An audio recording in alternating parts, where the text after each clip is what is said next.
Here we go. Woo-hoo.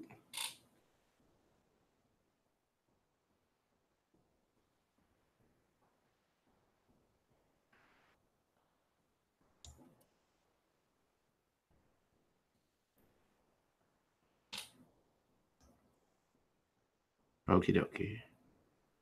I wonder why it's going so slow all of a sudden.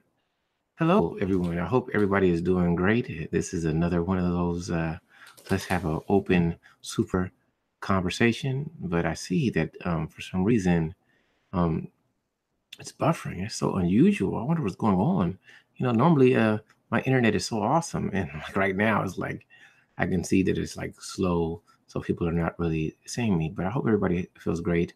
I'm feeling fantastic, and I'm gonna dive in and talk about love. I wonder why it's buffering like this. What are you doing? You're not trying to. The internet gods are trying to stop you from spreading the love around the universe. But hello, Sugar Bay. Hello, Azula. I hope you're feeling fantastic.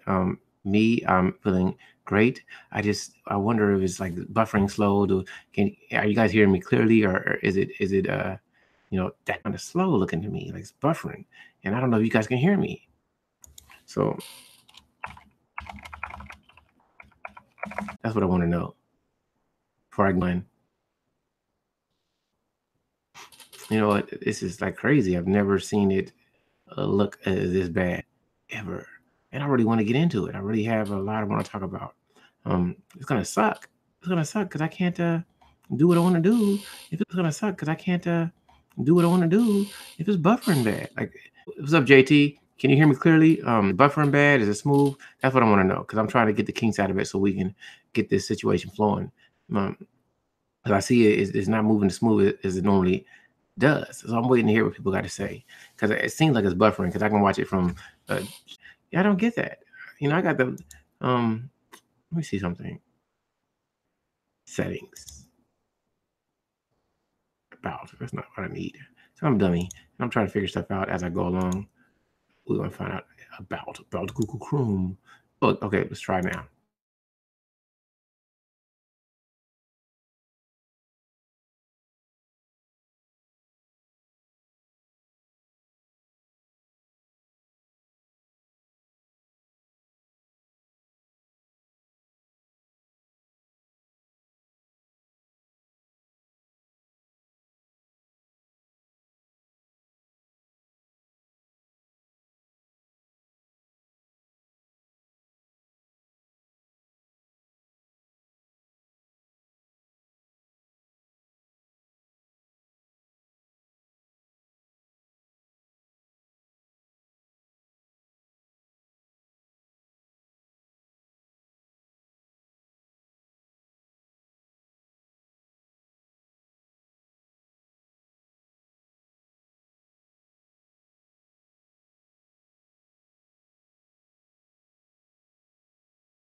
Okay.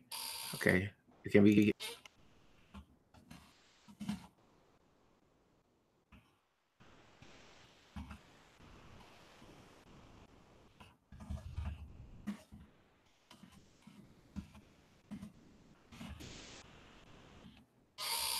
See what's going to happen.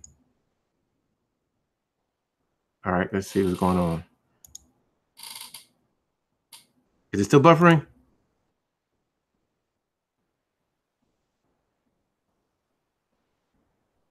Is it better? Oh, this is all sucky, man. Can anybody hear me? Is it buffering? Does it sound like trash?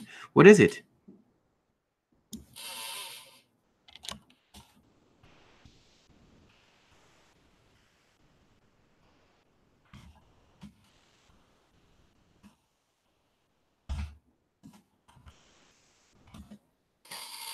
Hello, people. I want everybody to feel great. This is if you. I don't know if I sound good yet. If I sound good and I'm not buffering, man, of course you can hop on, brother. But I'm just trying to get it to not buffer. So I don't want to like it to sound horrible. Does it sound horrible?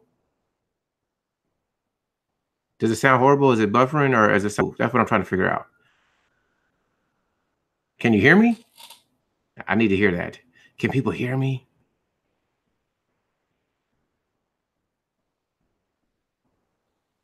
I need some people to respond. Got to make sure that I'm being heard. Oh, bro, before I hook you up, my brother, let me check some things out because I got to know. Today I want to talk about. Okay, I'm good. Okay, that's all I need to know, man.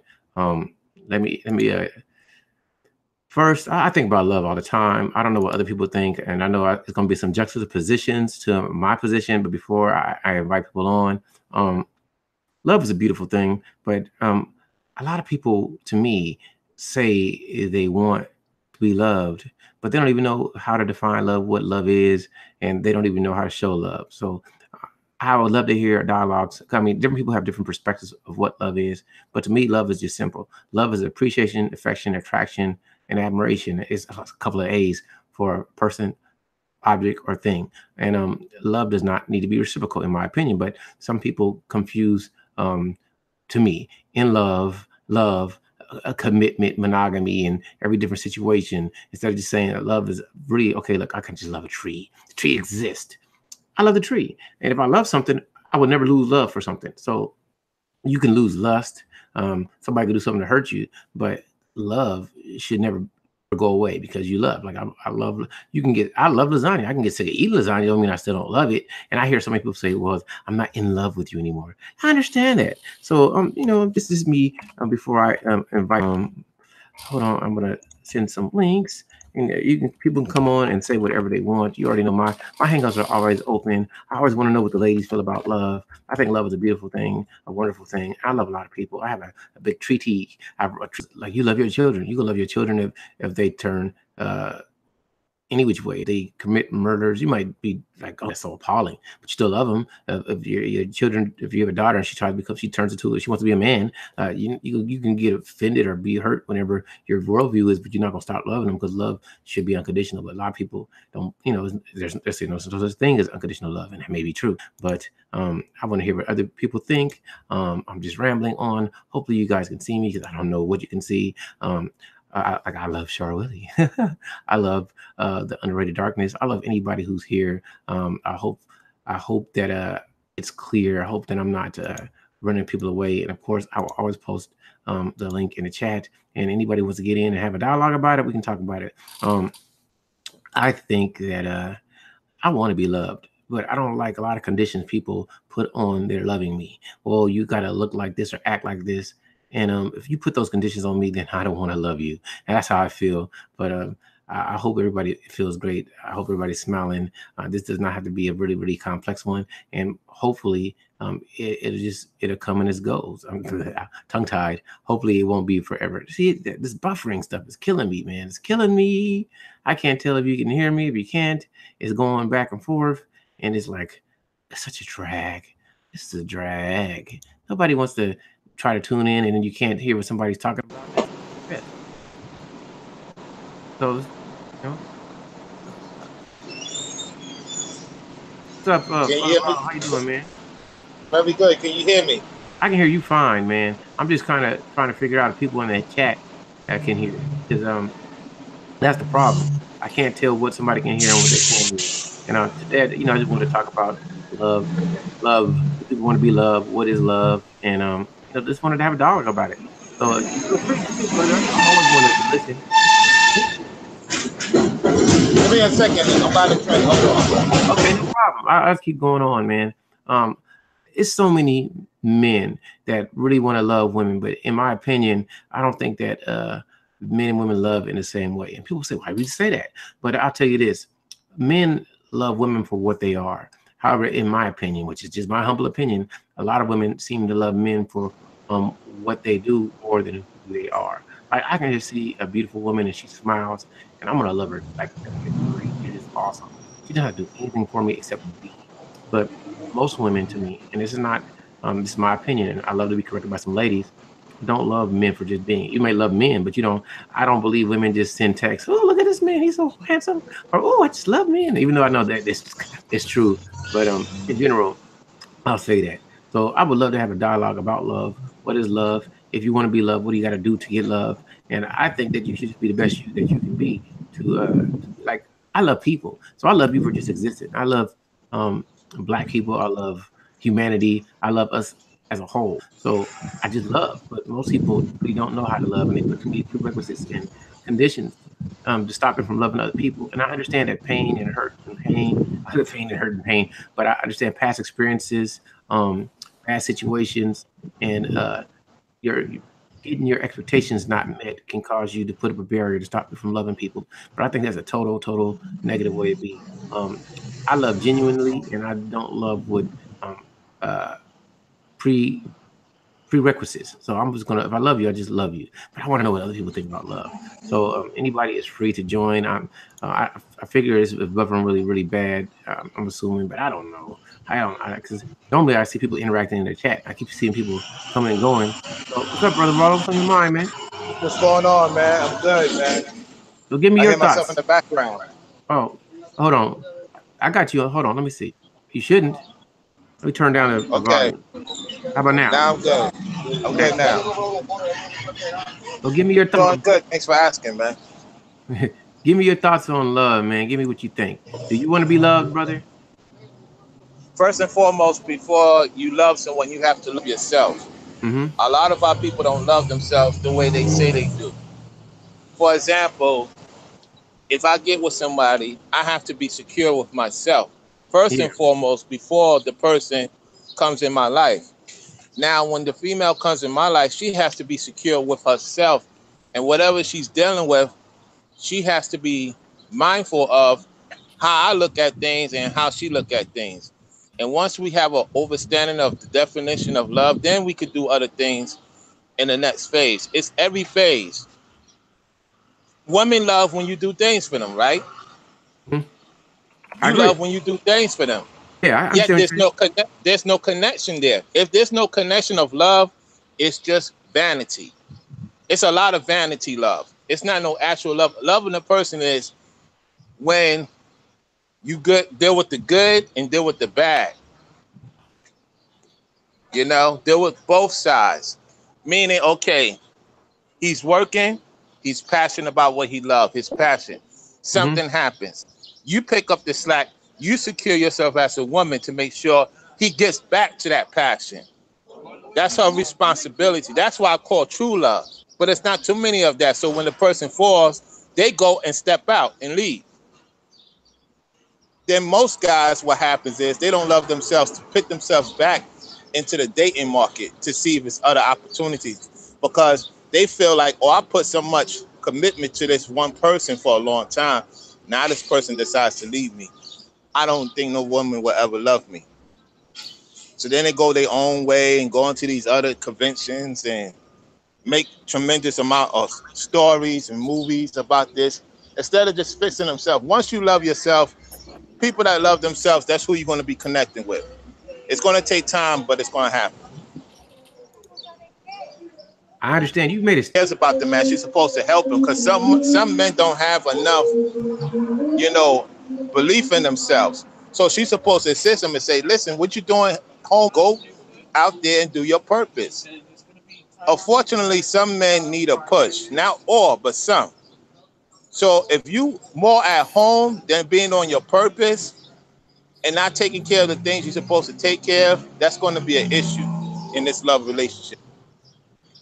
Home than being on your purpose and not taking care of the things you're supposed to take care of, that's going to be an issue in this love relationship.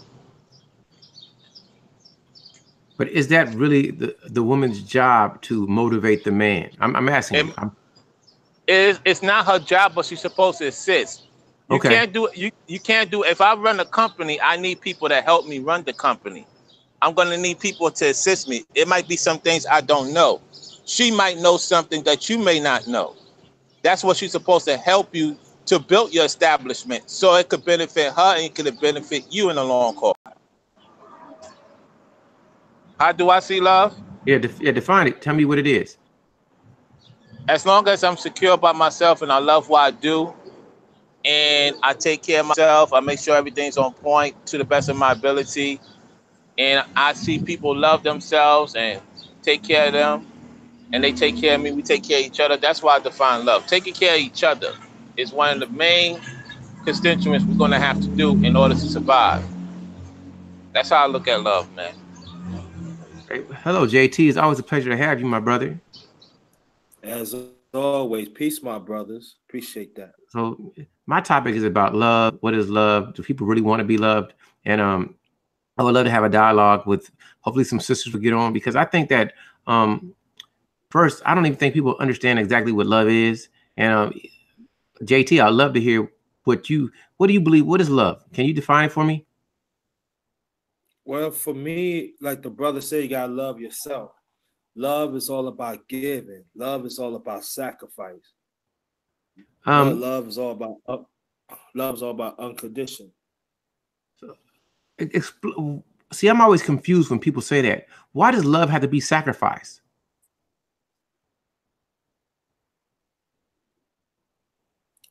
Well, for me, that if you really, as I've said, if a person is willing to be in a relationship with a man, be in a relationship with a woman, you know, there are certain sacrifices you have to take, because it's not all about you more. It's about us. I understand. I'm not. And so, but see, I'm listening, because I think that, see, that's where I get confused. A lot of people equate love just to a relationship, and you don't have to be in a relationship to love a person or to love something. You can just love it. Right. I understand what you're saying. I'm just saying that's one part that I'm saying. Okay. It could be a relationship. It could be a relationship. You could love love. You could love your family, or you could love the things. You could love your hobbies, what you do. Yeah. Yeah. It can stretch. It can stretch. I'm just saying in relationship, why? Because sometimes there are some people, they get this certain thing. Oh yeah, I'm in a relationship. I don't have to like change. Yeah, because I'm saying you got to care for that other person. So that means you have to make sacrifice within yourself. I mean, both people got to make sacrifice within themselves. But you know that you got some people that love animals more than human beings. Yeah.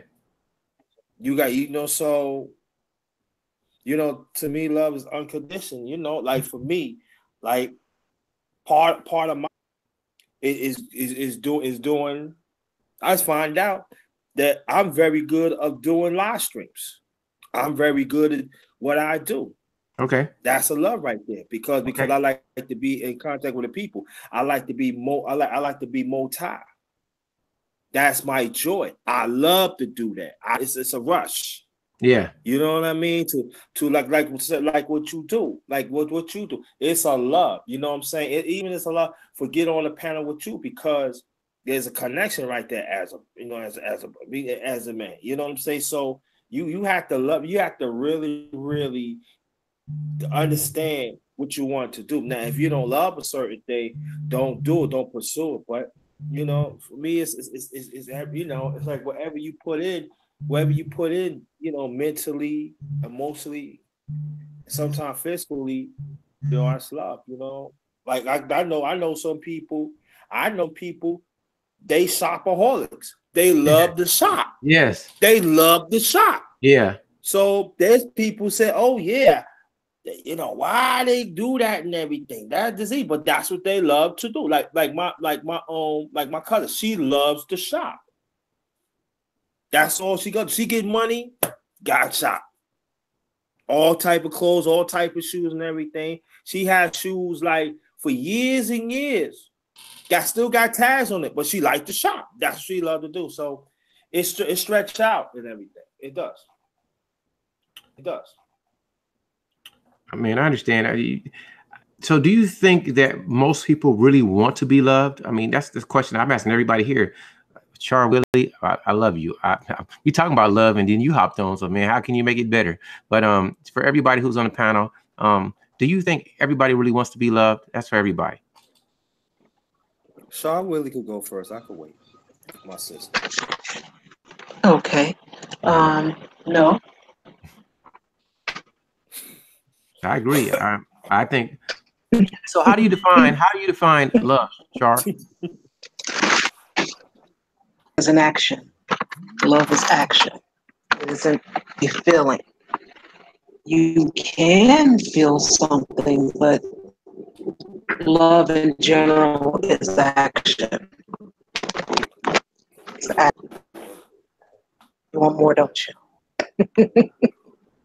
I get you. I understand.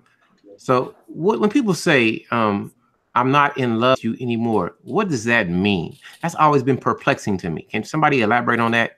Tell you, some things just blow my mind, even though I hear it all the time. I see it in, I'm not in lust with you anymore. Or people say, I love you, but I'm not in love with you. Or people say, I love you, but I'm not in love with you. I get when they say it, but it's kind of confusing because if I love you, I just love you. I mean, that's it. So please elaborate, anyone. Remember when I said it's a decision? Mm-hmm. Well, they decided to do it anymore. So they decide not to love you. Love is right, which is an action. It's yeah, actually an action. I got what you're saying. I understand. What's up, Kelvin? How you doing, brother?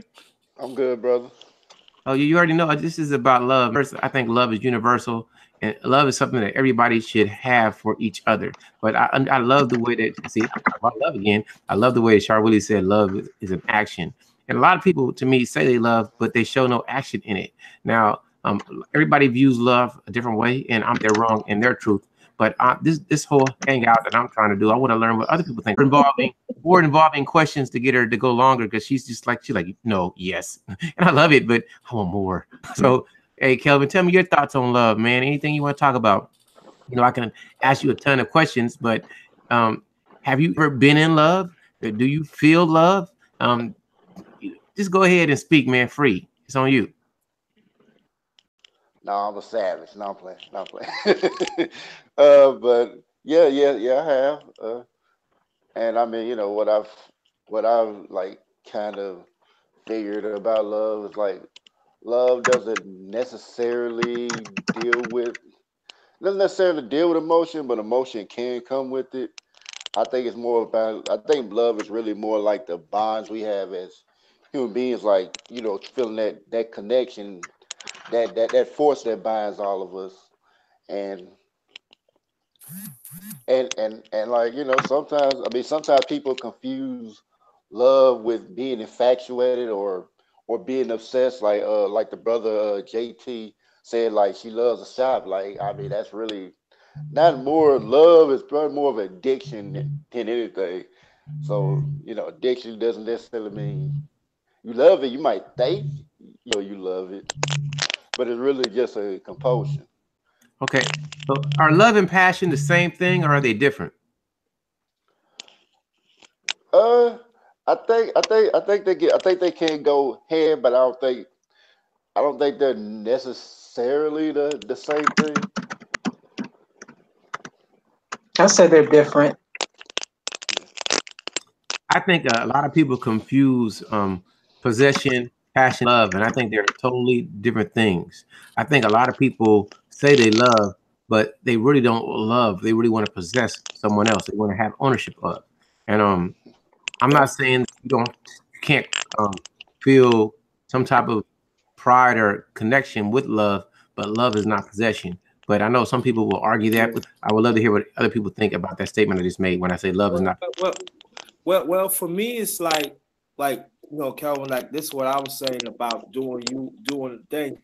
That's my joy. That's part of my joy. It's not addicted to me because I know when like okay, enough is enough. I just like doing live streams because I like them trying to impact people's lives, and at the same time, to have it back and everything. So when I know it's a cut off, I know definitely it's a cut off because also I'm a godfather, so I spend time most times I spend time with my kids, so that's part of my joy too. It's just that sometimes that we gotta know what our passion is, and then and that's the passion. That's the passion.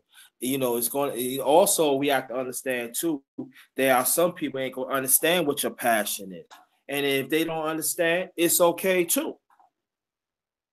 Yeah, I agree. So I really don't. So I know what my passion is, and I know when you know, when I need to do other things too. So, you know, but like if you Yeah, do a yeah, certain thing that possess it all the time, that you know that is a problem. Sometimes you gotta learn how to. So I think our problem is that sometimes we don't know how to. Okay, that's enough, and go to something else. So you know, yeah. I think like I yeah, said, it depends on the person. yeah, bro. I think people confuse like being obsessed with something with being in love with something. Sometimes, like when people feel like they need to possess somebody, that's obsession. That don't really have nothing to do with love. That just means you're just trying to hold on to something. You're trying to own somebody. You're trying to own Mm-hmm. something, and it's just like that's not love. That's not showing. You're not showing any action that you really love them. You might think you are. You might feel in your mind that you are, but the truth is you don't really love that person. You just want to hold them for yourself. And I mean, in that aspect, it's I don't want to necessarily say it's wrong, but Mm-hmm. but I if but totally if but if you yeah. go Yeah, I ahead. mean, I forget, like, you married, y'all, it's like if it's like marriage or something like that, like you say, yeah, y'all belong to another, but like far as like, to the point like where like that person can't do certain things that are like normal for them, then it's kind of like, okay, that's a problem. Cause now you done stepped out of love and you went into obsession, and now you're trying to possess this person. You try to get this person living their life. So Hey, as can you mute your mic? somebody's making some background noise, we don't know who it was, but so Okay, he has it.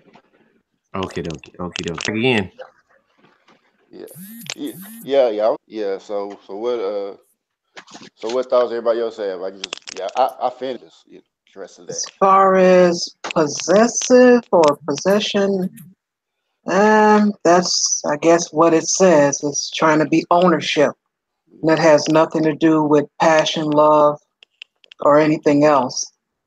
And as far as passion and love being two different things, it is, because passion is actually desire. So I can have a passion for, I don't know, sewing. It's something I like. It's a desire I have. So that's what the passion is. As far as back with love and being an action, you can meet someone, get all the goosebumps and all of that going on.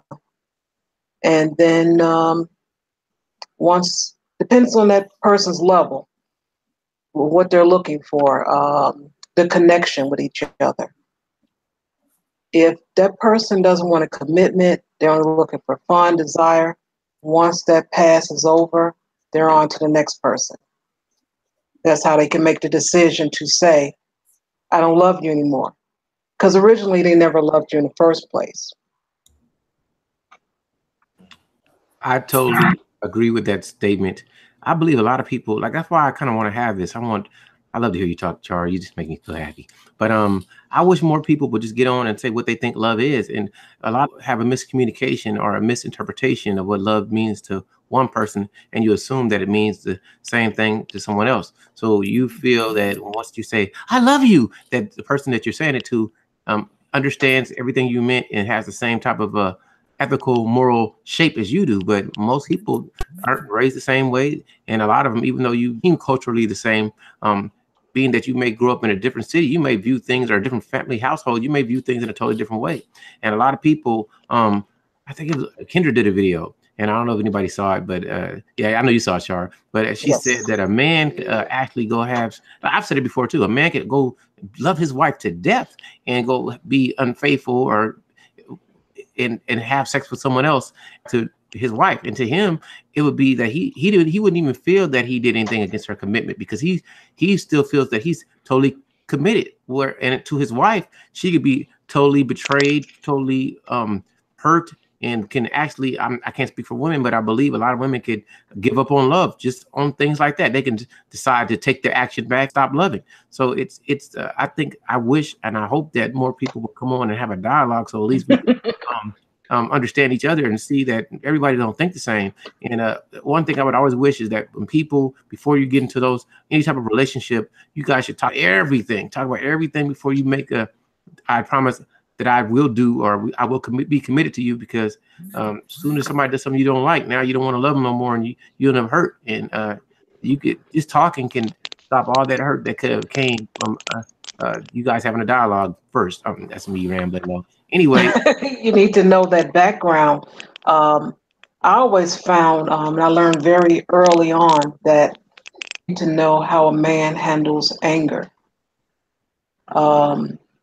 Sometimes he believes that anger, the way he lashes out, whatever that action may be, is actually love. And that could be actually him trying to possess you. It has nothing to do with love. So I just think it's good to know overall, as you mentioned, that you need to talk about everything. You need to know how people handle different things, how they react to it. I have a friend. She mentioned, I think we were in our 20s, and she said it isn't if a man cheats, is when he does, what you do next. And I really stopped and thought about that. I'm like, wow. And I was learning more about men at that time, how they operate. mm-hmm. And the things I learned, I'm like, okay, I can see where sex is not connected with love for them. They just have that desire. It's like a desire to mate. It's just Yes. what it is. It's their part of their DNA. So yes, you may have some things that's being a woman, emotions about it, but I say you need to figure out what it is going on in your relationship. Even if it's a marriage, you need to decide, okay, well, when the day comes, to go as far as saying that, what are you going to do? Is he taking care of the home? Anything missing, anything lacking? What are we going to do? Is he seeing this woman continuously? Is he taking care of her? What's going on? So you just need to be honest about it. What are you going to do next? Because to break up a home because he had sex with someone else and it had nothing to do with love, that can be very harsh on the family structure. I totally agree. But like I said before, a lot of people don't know what love is. So hopefully on this forum we can establish at least a parameter, or if not that, just get to a consensus where at least people are more willing to say, okay, this person doesn't see love like I do, and I need to make sure that I can convey to them how important something is to me, and if this is going to be beneficial for me or detrimental. Because a lot of people, because of love, put themselves in detrimental situations that hurt them, that stop them from being able to love in the future, and it alienates them from society. So, Char, I love when you speak, Char. I'm speak. So, Oh hey, my goodness. I'm telling you, the voice is awesome. I like to hear it. I'm happy for everybody. I want JD to, and they can run it, and you can cut me off, and you can say whatever you want to say, because I want people to feel welcome. I want people to feel loved. See, the way I view love is appreciation, admiration, affection, and it can be attraction, it can be other things. But so when I really appreciate you and I have affection for you and I admire you, I love you. And for me, that's I guess it is an action. It's a choice I choose to have for most people. And rather than lose love, I'd rather just disassociate from you and still love your humanity. So anybody want to speak, feel free. Because I got some. Go ahead, brother. Yeah. I think like, probably, and this probably has to do with like media and like how how society, view love. They view it as an emotion. Like this is an emotion, which it really isn't. I mean, emotion like I said before, emotion may come with it, but that's not always about like Shar said earlier. It is an action. I mean, and I think like we get confused about what it is, and then we have like moves and stuff, telling us what love is and how we're supposed to love and what we're supposed to do and all that. And I mean, I mean, there's different types of ways we can love. Like it doesn't necessarily have to be like boyfriend or girlfriend, husband, wife. It could be like how you view your friends or how you view humanity or anything. And I'm trying to get my thoughts together. and Well, and I and I think love should be like it should be looked at like as what it is. Like I said before, it's a force that binds us, and we shall just take a deeper understanding with ourselves, cause like if you don't have love, like really take like I say within ourselves where we can understand who we are. If we love ourselves, then we gonna love everybody else.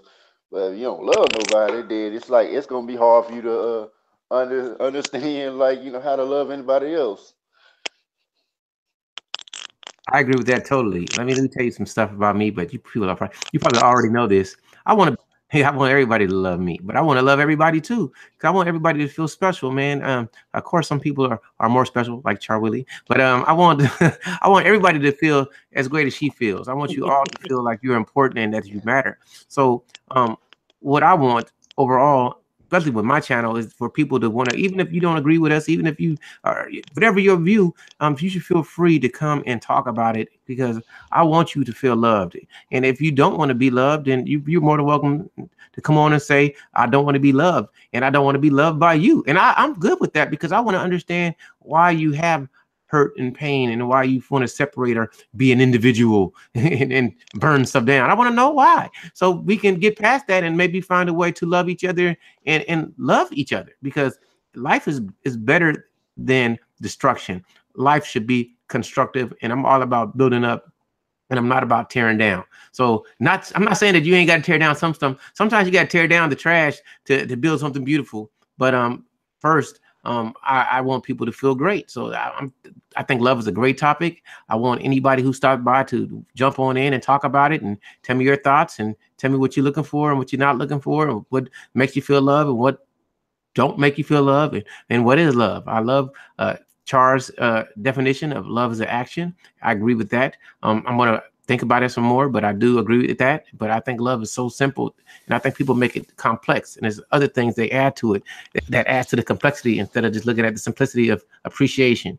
And that's how I feel about anything. So if anybody wants to speak, feel free. I got a zillion questions I could ask, but I want you guys to go ahead and say whatever you want to say because if you don't, then it'll turn into question time with Charles. Well, you get those questions together, and I'll say this that love is just so many different things.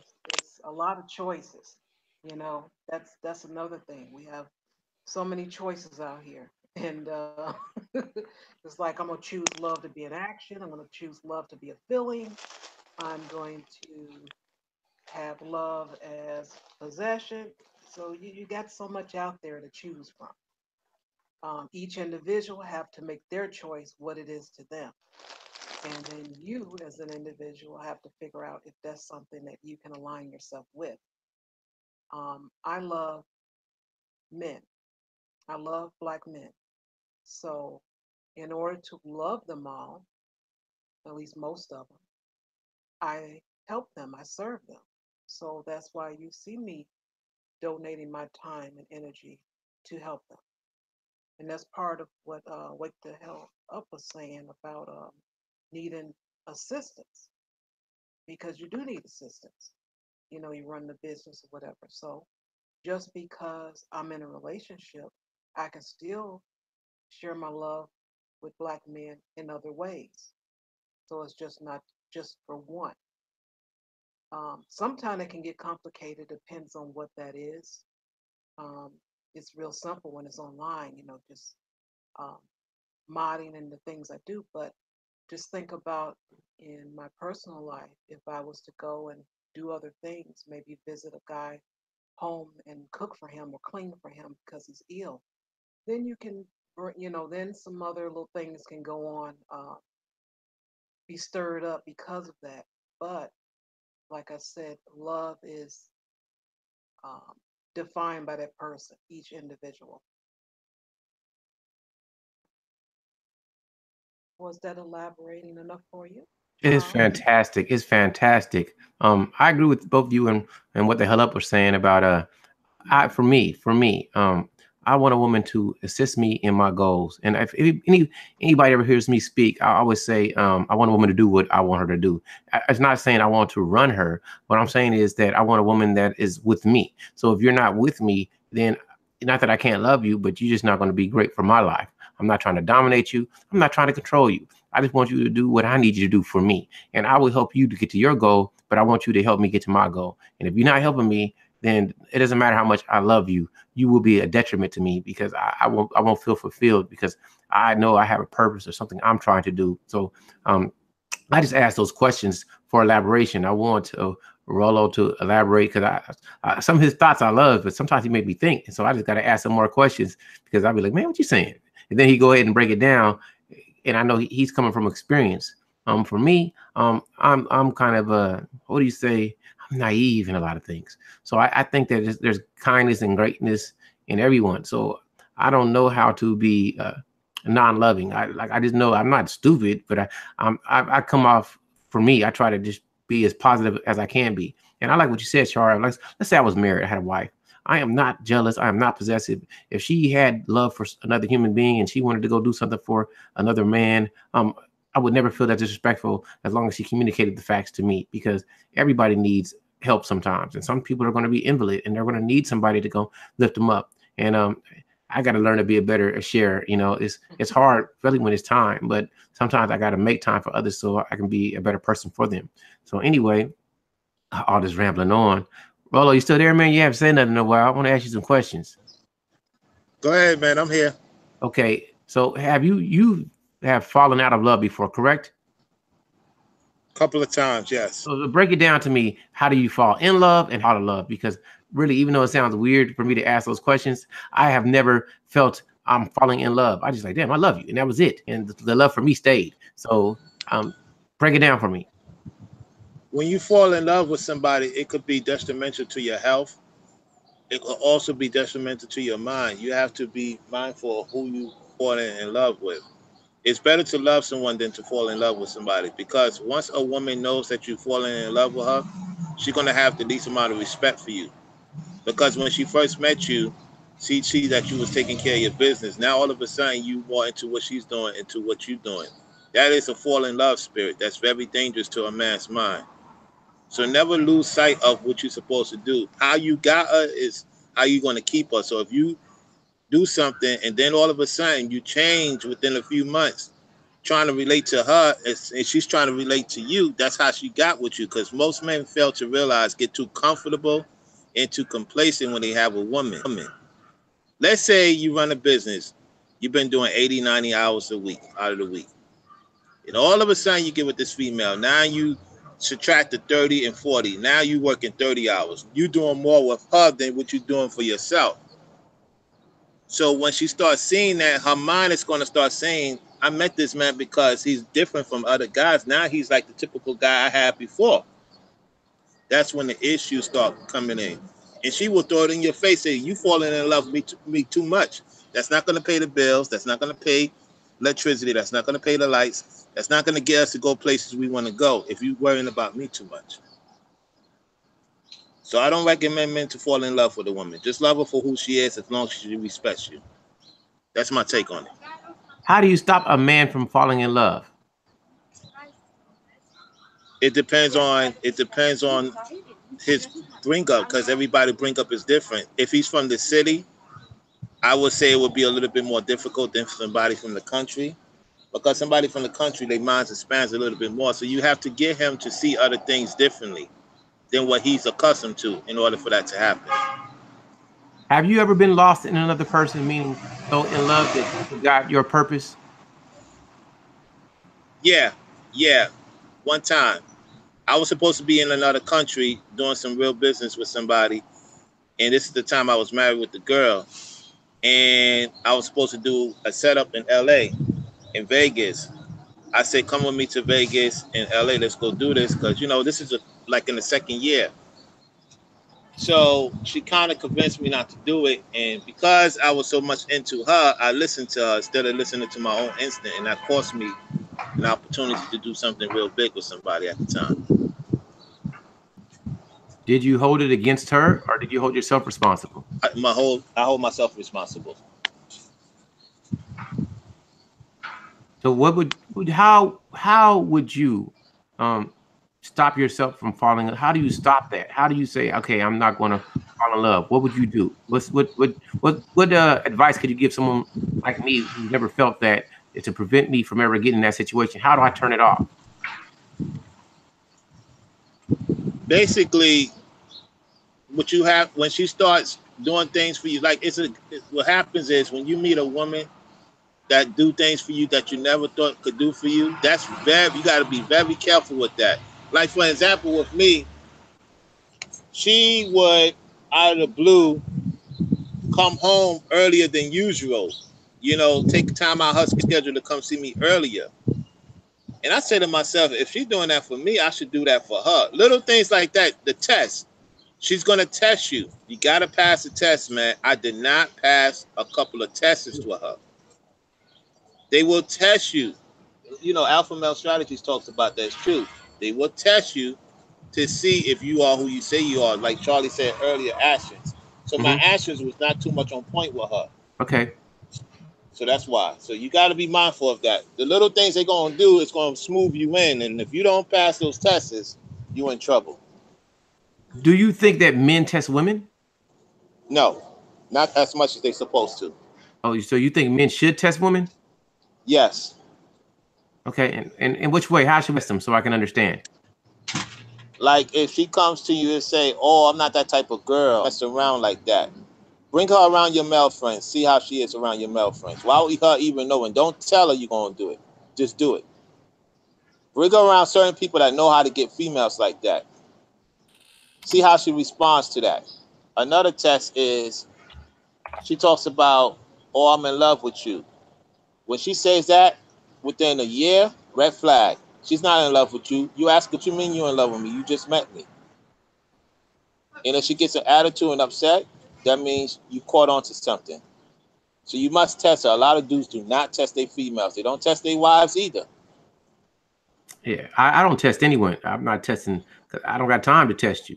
You do what I need you to do or you don't. I'm not trying to figure you out like that. I'm going to ask you a question. But what if you're into the female, Charles? Huh? Well, what if you're into the female? That's the thing. Everybody's going to meet a match. We always match. What if you into her? What if she is the type of female that you always wanted? Then what would you do? I'll just be me. I'm a little different, bro. I ain't testing nobody. She gonna do what I need her to do or she won't. I don't care. I'm not here to check her. I just care about what she does for me. And you're not gonna, sorry to say, I don't get tripped up like that. So I'm not here to follow and figure out who you are. I'm going by what you say. And if you don't keep your word, then vamoose. I don't put no energy into you like that. So that's why I guess I love now. But when somebody says fall in love, I can't relate to it because I've never been blinded by love. I watch people do, and whatever I'm doing from my heart. So you can't hurt me by what you do. You gonna do you anyway. I'm not trying to control you. So a lot of brothers to me, and I don't know, I can't speak for ladies because I'm not a lady. They trying to control other people. I'm not trying to control anybody. Oh, it's not control, Charles. It's not control. Let me say this. Let's say Charles, you meet up with Charles. You like Charles' voice. You like her energy, right? But you have to see what type of person she is, because if she gonna move in with you, you gotta know somebody that's moving in with you. It's one thing if you're not in the same facility. Yeah, you got to know who you dealing with when you bring to your house. You have to do research on family. I understand. So I'm tell you something. Some of these women are very deadly. You don't know their past. You don't know what stuff they've been through. So there's certain questions you might want to ask before you consider being in a quote unquote serious situation. Vice versa with the women too. Oh, I understand. I've been trying to learn. I'm always trying to learn. I just disagree with certain things, but people say, I have a friend, he said test. And I'm like, man, I ain't testing nothing. You know, she gonna do what I want or she won't. So let's say you work for you run a parking company. You don't want your employees to learn how to test a stick shift. They could tell you they know how to drive a stick shift. But what if they don't know how to drive a stick shift? You never put them to the test. I understand what you're saying. However, I say I observe. See, a test is when I take tests as trying to trick people up. I don't try to trick anybody up. What I do is I ask questions and I observe. It's not a test. I just watch what they do. Okay, it's like like when they say test at a job, they really shouldn't say test. They should say evaluation. Or Right.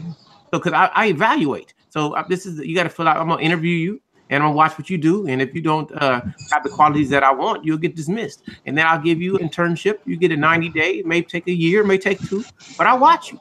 And I'm not trying to trick you up. I'm just gonna watch your actions. And you can't, if you're lying, you can't maintain that lie forever and deal with you. Or if I can't, I'm pretty sure. So, Go ahead. so what you're saying is, if a woman comes to you right now and says, "I know how to drive this vehicle," you're not gonna try to see and test to see if she knows how to drive the vehicle. Now, remember, she's responsible for you and for her. Well, you know what? We're not gonna die in 2 seconds unless she's just that stupid. Or so if I watch her drive down the street, I'm in the car and she can drive, then it's good. That ain't testing. I'm observing. I'm not testing. I'm not trying to trip her up. I'm just gonna observe her. And as soon as I see she can't drive, like, no, baby, you need to get out and get on the passenger side. I'm driving. It's just that simple. But I believe in the goodness of people, so I don't believe somebody's gonna lie to you and say I can drive a car when they can't. I mean, I guess that's why I'm gullible, and maybe I'm gonna get played a lot of times. Maybe I'm a sucker. But I listen to different people. I laugh at their advice, but I listen to them. I don't agree, but it is what it is. But like I say, a lot of men come from I've been hurt, and I don't like. I'm gonna call a chick as soon as if I want to call her that day, I'm gonna call her. If she don't get back at me, then she wasn't the woman for me. I'm not playing a game to make you think that I'm so busy that I can't call you. I'm calling you because I want to call you, and if I don't call you because I'm busy. That's what I believe. So it's no fake when it comes to love. You getting me, and if you don't want that, I'm not trying to hold you. You can go. Bye bye. So I love listening though. I know I gotta think. I guess I'm a different brother, so I gotta think about the brothers who come off so needy and stuff. I don't understand that, but it's hard for me. But I like you speaking, man. You say a lot of things I don't really think about, but I don't disagree with you. Just I see it from a different perspective. So Right. you think go ahead, brother. Yeah. So basically, if a woman comes and approaches me and says, "Oh, I know how to drive the car," I'm gonna give her the benefit of the doubt. Just have to see, like you say, I have to observe. But sometimes they do things to try to appease you to test you. It's all a test with women, regardless of who you are and what your standards is. All women test you, and if you don't pass the test, you will see her real true colors, and it's not going to be pretty. Okay. Believe me. Char, do you saying Char? With his experience, yes, I can understand that. He has that experience and that he needs to do, so I understand why he does that. Now, for every man, then I would say no, because it depends on their experience. And just like with how you just mentioned it, that's not something you want to do because you'll observe. If it doesn't line up, see you later. So I can understand both parties. Yeah. Now, as far as the testing, a woman testing, we do test in different ways and have different times in our lives. So it depends. Young ones, more than likely, let me see if I can get all the money I can out of them. Someone else that wants to be settled, let me see if this dude really want to settle down, or he just trying to get the kitty cat. So Mm-hmm. yeah, it's always that way. Some people are just not as direct, so it comes out as a test with women. Okay, this is a question, Char. How much does money to a woman? This is for. Does the money a man spend on a woman equate to his more love for her? Do women think like that? Like, oh, he must really love me because he bought me this diamond ring. I mean, I'm just curious because for me, it's not money. So it's really not what a woman buys me, is what she will do for me. That will make me say, damn, she's really down for me. So I just want to know from your perspective, Char, does money equate to love to you at all? Or do most women Me think like that? a lot of women do, not all, but a lot do. Me personally, you ask me, the answer is no. So I would say if someone was to do that, I need to find out what his motive is because that would be kind of odd. Why is he spending all this money? What kind of lifestyle he lives? Because most of us, we're trying to save. This economy is no joke. Mm-hmm. You look around, things are closing. Um, just so much is happening. People losing jobs, so I'll be scratching my head trying to figure out what is he doing? What is his MO? And then for other women, they will look at equate that, depends on their age or experience. Oh wow, he really enjoys me. He really likes me. So yes, it'll be a yes to both. JT, Kelvin, I ain't forgot about you, brother. So feel free to chime in because I love to hear you guys' thoughts. For me, I'm always trying to understand where people are coming from, and I think a lot of people, when they hear the term, like if I told a girl I love her, to her, in my opinion, it may mean he wants to have babies with me and he wants to be with me forever exclusively. When love to me doesn't mean that. Love just means that you I appreciate who you are. I find you attractive, and being in your presence is fantastic. So I I'm always trying to understand how come, like when it comes to the word love with women, it means so much more than it seems to mean to men. And the Shar, you since you're the lone lady here, you can speak on it, but I'd love to hear what the men think about that too. Why does love seem to mean so much more to women than it does to men? Because you hear way more women talking about love and romance than you do men. And I'm always curious as to why that is. Okay. Part of it is fantasy.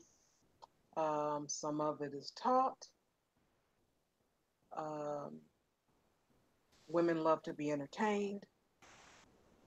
Um, let's see what else. It Some women feel it gives them value. Let's see what else. Ooh, it's so much. Ask me something else, or ask me in a different way. Okay. I want the men to answer too, but are women taught to love early? Who taught who? I mean, Like, taught. are women taught to love? Like, I don't think men are actually taught to love or to care like that. We are taught to love our mothers and our family, but we're not taught to love women. We're not taught how to show our love to women. We just know we like women, and then we try to figure it out. But are women taught to love? Like, women are taught to nurture with each other. You guys have a natural intimacy that most men don't have. So I wonder, are women taught to be more loving than men? Do women know how to show love better than men? That's a question. And I love to hear what the men think too. Do you think women love better than men? I have my own thoughts, but I'm asking. Shar, what do you think? I've never heard of that class before. Yeah. Yeah, I never signed up for it. Never knew it was a course. Um, Taught. Yeah, the nerd party. Yes, you're taught how to do that, but taught to love. If anything, your peers teach you how to manipulate situations, but taught to love, I really can't say. I have to think on that. I can't recall any teachings on how to love. Nurturing, JT, yes. Wallow. Go ahead. Go ahead. Yes, yes.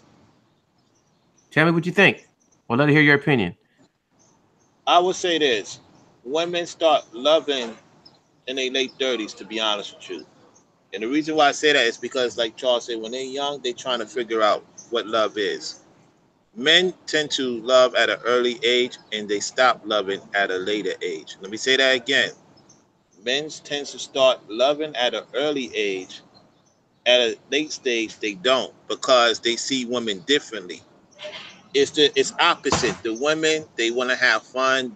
They want to test different men, this and that.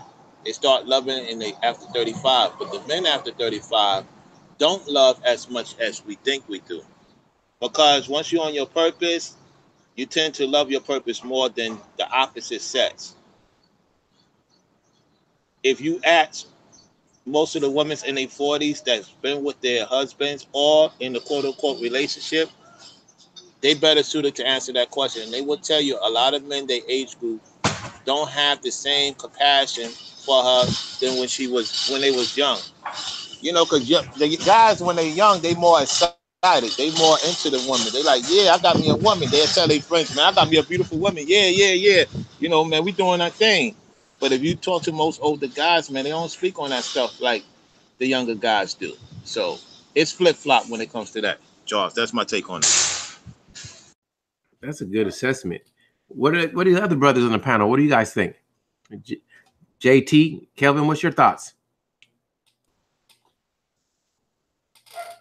What? Go ahead, Kelvin. Well, yeah. Well, I don't know too much about how women feel about it, but I think if they did have an idea of love, I think if it would start early, it would be like through watching like Disney movies, like fairy tales, like where if you if you just wait, your prince will come and rescue you, and you'll go off and live happily ever after. And I think that's kind of like a false perception that like life is gonna happen that way. So yeah, JT, what's your thoughts, JT?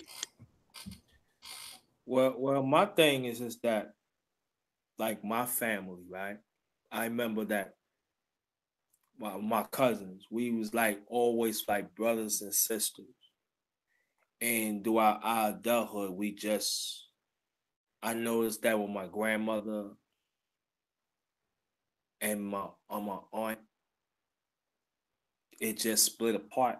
We don't have that love for each other anymore. It's like there's no communication. I think for me, it's like, you know, if you be around people that excels in love, and especially like if you go through experience about love, I feel that it will help you prepare, while you get older. Like for me, I was raised loving people. And so I was always raised like, no matter what happens, that person need to be helped. You help them. So you had to have that certain affection. But at the same time that you have to make a decision too. Are you go? I think there are some people that are looking for to get that back. So for me, it could be many various of things. Like for me I say, oh, I love everybody. You younger. A lot of things has come. Everything is good. But when you get older, tend to slow down, slow your mind down, slow your actions down, and you see some people what it is. It doesn't mean you have to change for yourself. Nah, you don't change for yourself, but just like you be more aware who you gonna show your love to. But like I said, it doesn't diminish who you are as a person. And that's my thing for me. That's what I feel about it. In my opinion, I think, and I'm gonna see if I can change this, because I think women are more able to talk about love, commitment, and relationships from a place of love and joy more than men can. When men really talk about love and relationships, is either from the pain perspective or for the conquering perspective. Like you'll see a lot of like men flock to the alpha male strategies, or people like that teach them how to get women, as far as I can have women. But you don't have too many men that teach just appreciation of women. So, and people confuse, like, okay, like me, I love ladies, but the term simp will be thrown like, you no simping at all in me. But why is when a man appreciates a woman, the term simp is so easily applied? And that confuses me.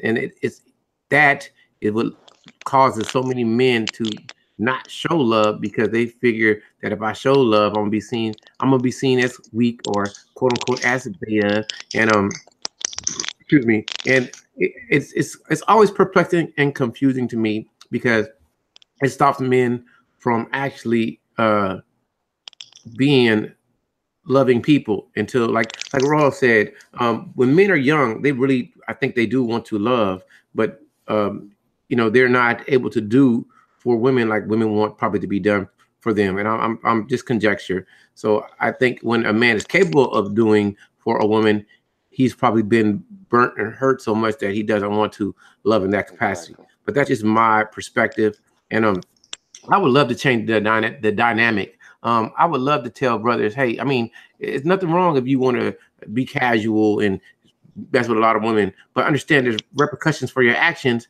and keep it 100. Keep it as real as you can, so nobody's hurt. But you can't have that if you don't have those dialogues, and you keep trying to manipulate people to get it to the way you want it. Because if you try to manipulate people, they're gonna manipulate you. So that's why I say I went all over around the planet to go back to say I think women are taught how to be loving earlier and faster, because they can, knowing that men are kind of weak at a time, you can actually play men to get what you want. And I'm not saying women are trying to play men. I'm just saying that it's advantageous for a woman to be loving, because that is very attractive to a man. And men don't know how to be like that, because it doesn't seem to be as attractive to a woman for a man being like that as much as what a man can do for her. And that's just my perspective. I'd love to hear anybody else's take on it. If you agree or disagree, please make a statement. I'd love to hear it. I agree. Yeah, I agree, Charles. There are a lot of guys that have been hurt and manipulated by women. I mean, I've done that too, but I don't feel hatred for all women, or like most women. I mean, if any feelings, any hurt feelings I had, it's to the person who did.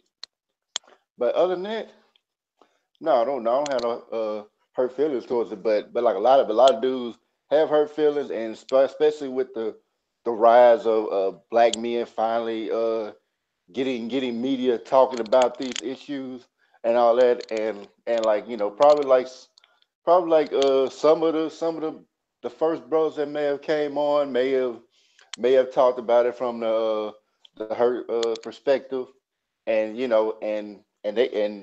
probably they didn't resolve that their issues with being hurt by women. So even when they're talking about it, they're just complaining. I mean, I hate to say it like that, but they're just complaining about the problem and not offering real solutions to get out of it. Or there might be brothers, for brothers that may want to still have a relationship with women, but try to avoid getting caught up in that same situation. And like now we have a few brothers that are actually coming out and saying something about it. But I mean, I get why brothers will go over to people like Alpha Male Strategies and like other dating coaches and all that for advice, because they want to be, they want to be able to be better women, and not avoid the same pitfalls of like being used or being manipulated in kind of way. So I mean, and Well, then, I mean, then you have like then you have like a few, then you have like brothers that they don't want to get out of it, and they want to be heard, and they want to just be complaining, and you have people that enable that too. So I mean, yeah, that's my thoughts on it. I agree. If somebody about to speak, go ahead. yeah, this JT. I think for me as a black man, that where we do, I think we came a long way to express ourselves, but we're not there yet. Let me explain my point. Yeah, there are some factors in the black community and the black man that we can go to of certain ones. But if we genuinely love each other, it shouldn't make a difference. I mean, majority of us, we should have exempt our love to talk about our problems, to be there for each other. It shouldn't be, to me, I see like a certain sector of status. Like if you know that person, okay, I'm gonna deal with that person. I'm not saying nothing wrong with it, because anything that deals with positive for me, deal with it. But I think there are other brothers out there that are that we sometimes that we don't know that can help us too. And I think when I respect of a black woman, they always, I'm talking about the positive black woman, they always be around positively, no matter what status it is. And we can learn from that.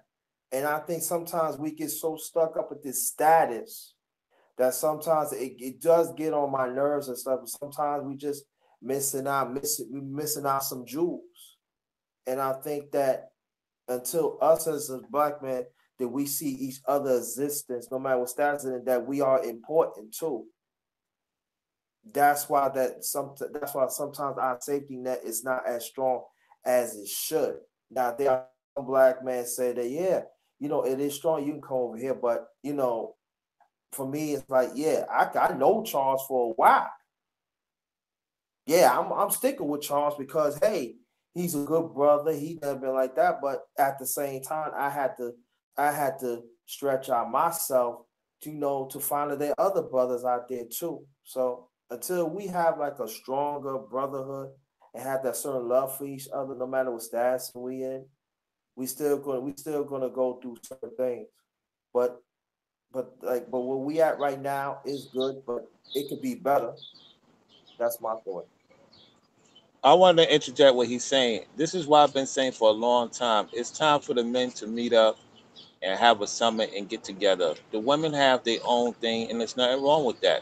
I want guys to understand that women need their space, and it's time for men to have their space to get together and work on each other and work in because most women ain't gonna understand your pain or your plight, fellas. Some guys, if they are the right sincere mind, are willing to help you get to that path. So a lot of women don't want us to speak on certain things, how to catch on certain things with them, because I had a couple of females say, "Oh, don't tell the secrets in the chat room. You telling too much." Yeah, because y'all got a lot of secrets on us. Y'all talk about certain things that a lot of guys don't catch on to. So it's not a secret thing. It's just that I want to see men have better options. I'm tired of hearing guys complain about the same old chick. It gets tiring after a while. So what I do is I have a couple of clients that are successful right now. They running businesses and they have better quality of women they thought they couldn't have. And a lot of men don't have social skills. And that has a lot to do with them not being around tough love. You know, some guys want to be pacified. I don't pacify my clients. If they doing something wrong and I know they're doing something wrong and I know they could be better at it, I will get on them, not as a drill sergeant, in a way to learn how to deal with their personality. So it takes a lot. You got to have a lot of patience doing that when you trying to help people. You have to have patience, and some people don't have it. That's one of the main things a lot of brothers will tell me. I have patience with them, and I had to learn that through my experiences to be patient with people. Some people are not patient; they just jump off the bridge when you say something they don't like. So Welcome, the Quad one, B. the woman will follow once the brothers get together. The woman will follow. They're not gonna follow until we get together. But go ahead, Charles. I just want to say welcome to my main man, Quad B, and the floor is yours, brother. What's up, Yeah. Quad B? Hey, what's going on? Hey, What's up, man? what's going on? Charles, thank you. Zero, YouTube's what's favorite going on? dad. YouTube's favorite dad. The black Carl Winslow. The YouTube Carl Winslow. I wish, hey, believe it or not, when I was a substitute, I was actually a substitute teacher years ago in between gigs. And well, actually, no, I was a hall monitor, something, non-teaching assistant. And I had hair on my head, and half them guys would actually call me Carl Winslow. They would say, "Oh, you're Carl Winslow, yo," and I'm like, "I wish I had his wallet." So, hey, Char, how you doing? Good to see you. And I'm not sure who else. Thanks, Charles, for having me on. I'm not sure who these other brothers are, but thank you for giving me the floor. And all I wanted to say was, I just happened to upload a video on the topic that's kind of near and dear to my heart. And when we talk about love and, men and women getting together and wanting to make a life together, getting married, saying the vows, the whole 9 yards, and part of it is sickness and health. And let's just say me and my younger brother have been through that. We have been tested and we kind of flunked. We were tested in that area of sickness and health because both of our spouses, my brother's first wife, who passed away from a chronic illness, complications from a chronic illness, my wife came down with a chronic illness 15 years ago. And it's a test. because it impacts your quality of life. And love is really a choice. It's a verb. It's not a noun. It's not a noun. It's a verb, because that thing we call love, the Disneyfication and all that crap that was fed to us by the entertainment industrial complex, where we get that googly feeling toward a man. If you're a woman, you get it toward a man. If you're a man, you definitely get it toward a woman. But let me tell you, that shit wears off. That's nature trying to get y'all two together to propagate the species. But in this dispensation we live in, where we have this man-made construct called society and economics, which doesn't necessarily go with the biological imperative, doesn't necessarily mesh too well, if you will, with the biological imperative to get together and have children. I guess what I'm saying is that shit wears off after a while, and then it's just the two of you. And if something happens to one of you, it's a test. And women, frankly, are better at the test than men are. And I'll just leave it at that. Check out the video, if you will. Thanks. I look forward to it. I would ask you some questions, but I don't want to disrupt or take away from your video that I want to check out. Okay, no problem. No problem. But I asked you one question, and I Sure. think that you kind of elaborated on it. You said that women are better prepared for the test. Now, if it goes too deep into your video, you don't have to answer it. But if not, why would you say that? Women, I don't know why women are better nurturers. I'll say this much. Women, wives, women, girlfriends, they will hang in there. When it comes to if a man comes down with an injury, illness, or whatever, a woman will hang in there. Men, they're more likely to bail. That's what studies have shown. Okay. Men are much more likely to bail if their wives end up getting sick or injured. And why do you think that is? Because men want to solve the problem. It eats a man up inside to see his woman to be hurting, or to be in pain, or to be disabled, and all that good stuff, bad stuff rather. And men want to solve the problem. Men want it to go away, but men can't. There's nothing he can do about it, and all he can do is be a support. But he's not good at being. Men aren't that good, at least in my experience. I wasn't good at being a support. Mm-hmm. Of emotional support. Yeah, I provide the financial support, going to work, and all that kind of stuff. But I think just men are not as good at it, and it's easier for some men and if a man is already really selfish and really psycho, if you will, he'll leave. Like, remember the story that went around about Newt Gingrich? Here's a man who has the nerve, who's a politician, who has seemingly no scruples whatsoever, doesn't mind criticizing others, but yet he allegedly, what did he do? He had his sick wife sign some divorce decree or something while he got with some other chick. I think it was some other woman. I can't remember. That's low, but but he's out here putting himself out as this, paragon of I don't know about morality, but a lot of people see him as such, and I'm thinking this guy's out of his mind. But then again, politics rewards psychopathic behavior. So that's all I can say about that. I just use Newt Gingrich as an example. One thing I've noticed, or I seem to notice, so many men see women as the enemy. Can you tell me why you think that is? You know what? I always looked at things growing up through a racial lens. If I saw a black woman doing well, it didn't bother me. And this is going back to the 80s. I mean, the first really famous black woman in my background, it was part of the background noise in my life, was Oprah. And by the way, the museum here in DC, the African American Museum here in DC, put on this exhibit about Oprah. Of course, she was one of the big donors of that, of that museum too.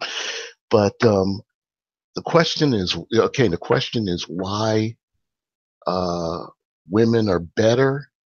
I'm sorry, why do you think women or men don't get along? Yeah, why do so many men see women as the enemy? I don't know. I don't really know. And I'm just talking from my perspective. Going back to the 80s, I never started looking at things through a gender lens until I started coming on YouTube in the past year. And I thought, this is an interesting perspective. But no, I don't know why. I don't know why. I think everybody needs to look within themselves. I don't know why men and women, obviously men are used to being in charge. Feminism, I'll say this about feminism. Feminism was actually a reaction to some women to their men abusing them, either physically, emotionally, or whatever. But now feminism is being seen as not just a way to bring equality between the genders, but a way for the women to start to lord it over the men. And that's I think that's the perception that the men have, and they don't like it. I guess what is the old saying? If you've been on top for so long, equality feels like I forgot what the quote was. It feels like equality feels like a step back, or something like that. I can't remember. Someone help me out. Yeah, but I understood your point. It's like that. Like if I've been superior to you, and then because of unfairness, and then I make it fair, it's feel like you're losing. So you don't. Right. So I don't know. I really don't. Other than that, I couldn't give you an answer. That's about the best answer I could give you. Your wisdom is insightful. So well, thank you. I've been thinking about it too. I really try to understand how I do understand. Like I'm not a hating person, so it's hard for me. But I try to understand how somebody's hatred can run so deep that all you do is talk about it instead of trying to solve it. Like, and if this the problem, if you're a man, like you said, I'm a man. I want to fix the problem. I don't want to keep just talking about it. Let's see if we can solve it. And if I have a good dialogue where I can talk to women and women can talk to men, we can learn to love each other and be awesome. But first, we got to understand what love is. And second, do you want to be loved? Because that's a question. And like you said, it starts with yourself. So that's why I phrased it. Do you want to be loved? So you got to figure out what you want. First, do you love yourself? And do you love yourself? Yeah. So I think it's hard for people. A lot of people got to learn. You think you love yourself, but if you angry and mad, you're not loving yourself, because anger don't generate love. Anger generates anger. Tell me about it. Tell me about it. Yeah, Guilty as charged.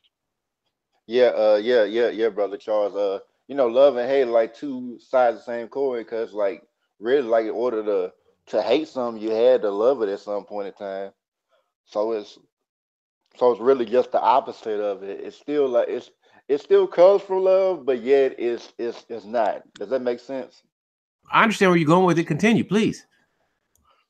Yeah, yeah, because hatred just comes from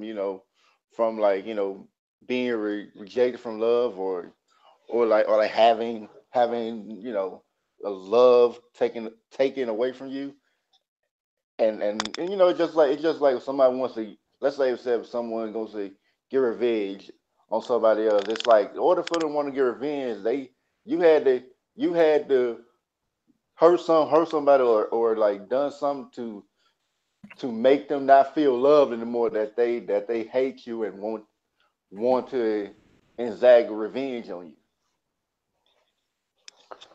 So I can give example of like how like hating like how hate and love go the same thing. Like I'll use myself as an example. I remember like when I was younger, I used to be like a go with kids, try to be kind to everybody, but I learned that everybody was not so kind, and at a certain point in time, I'm just like, well, why am I bothering trying to be kind to anybody? Shoot, I should be mean like everybody else. And I mean, for a good while, I was one mean, terrible motherfucker. I didn't. I've done some horrible shit to people, and I mean, shit I'm not proud of, but over. I mean, it took a while for me to really get back to who I really am and like find that balance. Was I mean, I had to look deep within myself to find, who I am, why is this happening to me, how I interact with people, and just bring myself a balance and find that love within myself and just hold on to it and just I mean I can't find a word for it right now, but yeah, yeah, like just find that love within yourself and be at peace and be it be whole be a whole person. I can't think of words, but I'll come back. Oh, it's all good, man. I totally understand where you're coming from, man. I think most people have done things that they regret, and there's nothing wrong. I mean, you learn from that. However, I've tried my best to never ever hurt people, and when it comes, I try to always be the most loving person that I can be because I know I want to be loved. So how can I be loved if I can't love other people? And I know that I'm not saying I can't be revengeful, but I try to always get past it because it's so much more better things in life than me to worry about something that did me dirt. Let me go be instead of returning the dirt that's been done to me. Let me go do some loving stuff and just ostracize whatever pain that came from whatever the situation was. So that's just how I feel about it, man. Anyway, for people, I don't know who's joining me right now, but if you're just tuning in, we're just talking about love. Do you want to be loved? What is love? How do you define it? And I just want to have a dialogue about it. So, hey, Quad B, since you're still here, let me ask you a question. I didn't ask you this, but how do you define love?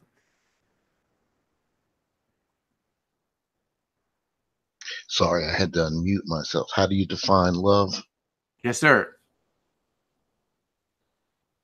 Doing for another, being selfless. And I think a great expression of love. And I have said this, and I hope I never get into this situation.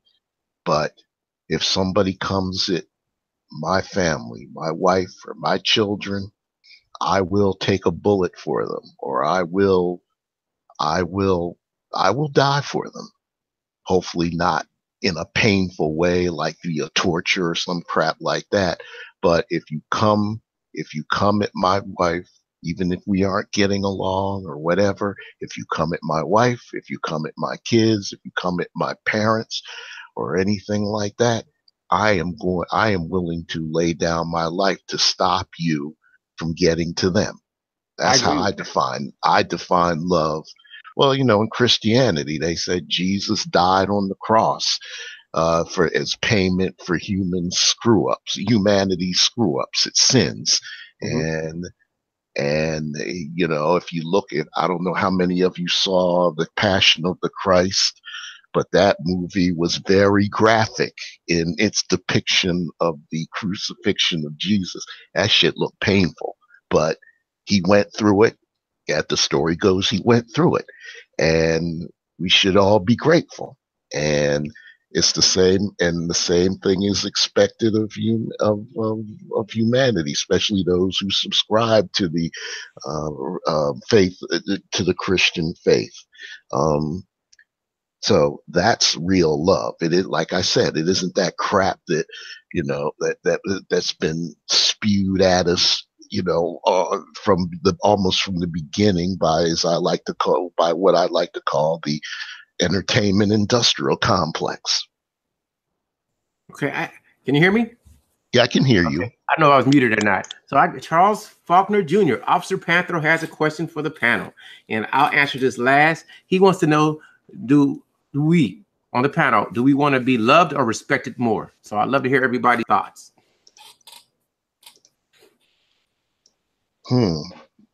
Interesting.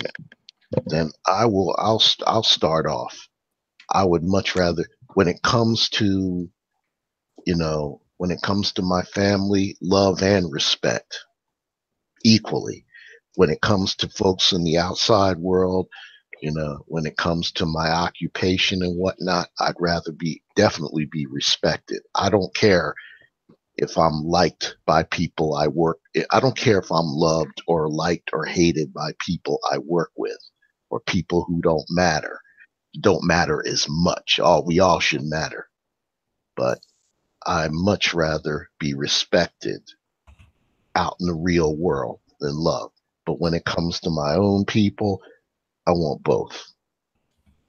Yeah, I'm kind of the same way with Quad B on that. Like, like people that are close to me, yeah, I want them to love and respect me. But everybody else, yeah, like I said, I don't give a fuck if you like me or not, or you hate me, whatever. Sure, damn sure gonna respect me. So yeah, that's what I'm at with it. But yeah, same as Quad B. What about you, Char? Sorry, dear. What is the question for me? Would you rather be what's more important, would love or respect? Would you rather be respected or loved? And that's from Charles Faulkner Jr., Officer Panthro asked the question. Let's see, respected or love? Well, I would say respected, because that's an action as well. And I can get that from everyone. But you definitely got both from me, Char. You, as you know. Oh, thank you. Hey, Mr. LMP, what's going on? Good to see you here, brother. Thank you for having me. Well, you know What's the up, topic, and since we were asking the question that Charles Faulkner Jr. just asked, the topic is, do you want to be loved? What is it? Let's talk about it. But right now, Charles Faulkner Jr. just asked a question. Would you rather be respected or loved? And before you answer, for Yada, yes, we define what love is, but so many people have so many interpretations. So it will be asked several different times. Mr. LMP will say what love is to him, so you'll get the definition. And it's your floor, Mr. LMP. Glad to have you here. Sure. So in relation to the questions that have been asked, to me, I really want to be, actually more than want, need. I really need to be left to do my own thing. That to me is the most important thing. Whether people respect me or love me, I'm not a dictator. I can't force them to do either one. But what I do need is for people to leave me so that I can accomplish my mission.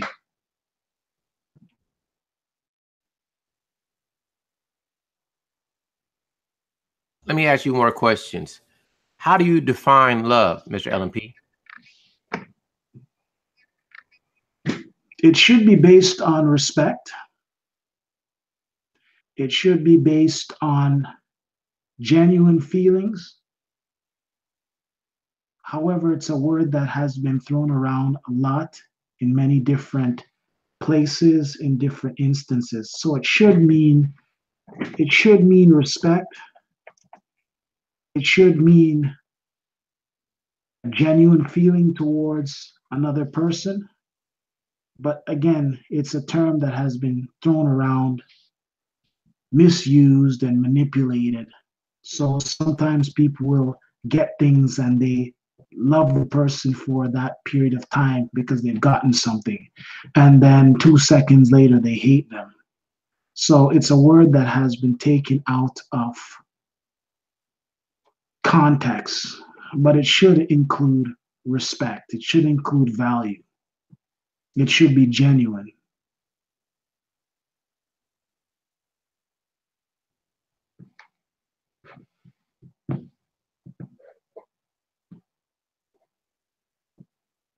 Here's something that I'll add to that. A lot of people want to be loved and respected. Fine. But so much so that they get manipulated as a result of that. For example, take a guy who wants to be respected desperately, He'll do just about anything to gain the respect of other people. And oftentimes he's looking for respect from people who don't even like him, looking for validation.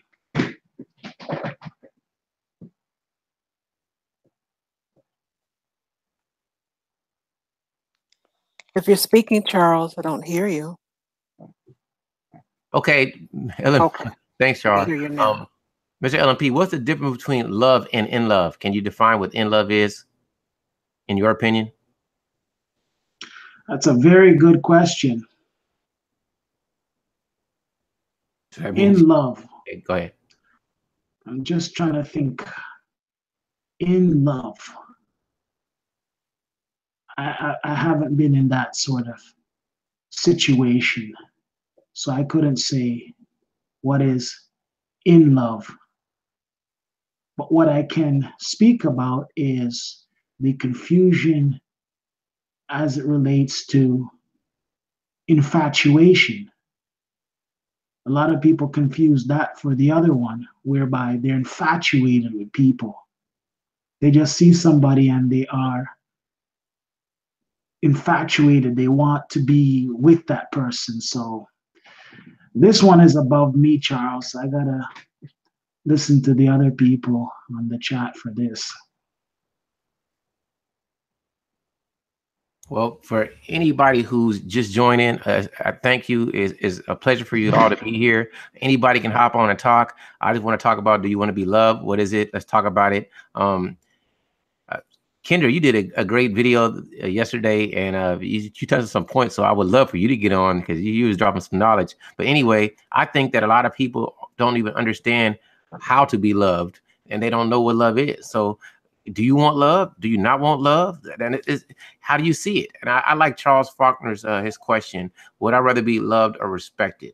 I want both mutually, but I know it's not. So I would rather you respect me probably more than you love me. But if you in a relationship type situation, then I want love. I want you to love me, but you better respect me too. So it goes hand in hand, you know. So I don't even know how to state it any other way.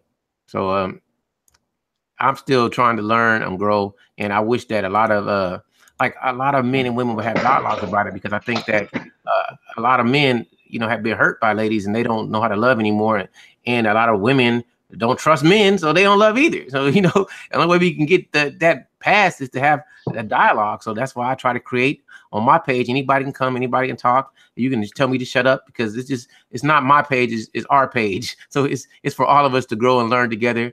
And it's always open. And if you can't get on from the link, I have no problem emailing you. And I'm about to add Officer Charles. So of course, I got some people you've never heard on my page before, Mr. LMP, Life Machine Power. Check his page out. He's the most calm dude on the planet Earth. Yes, it was an earthquake right now. Let's just take a deep breath and relax. From Jamaica. Don't you have an event going this weekend, Mr. LMP? Is this weekend? Yes, it is. It's Saturday, the 23rd of June, 2018, 1 p.m. to 6 p.m. And I will be hosting the event. There will be music. There will be drinks, non-alcoholic drinks, I might add, push-up competition, as well as a card game, a dominoes game, and a bunch of booths for different vendors. So what's the purpose of your event? The purpose of the event is to get people out, to network, get to understand what the LMP brand is about. It is a lifestyle brand. And the fundamental idea is to do it every single year and build on the work that was done previously. So the end goal is to set it up in such a way that it is a convention style event. Right now it's in the basic stages, but that's where I'd like to take it. So to have a convention where, let's say, 1,000 or 5,000 or 10,000 people come out, that's where I'm heading for.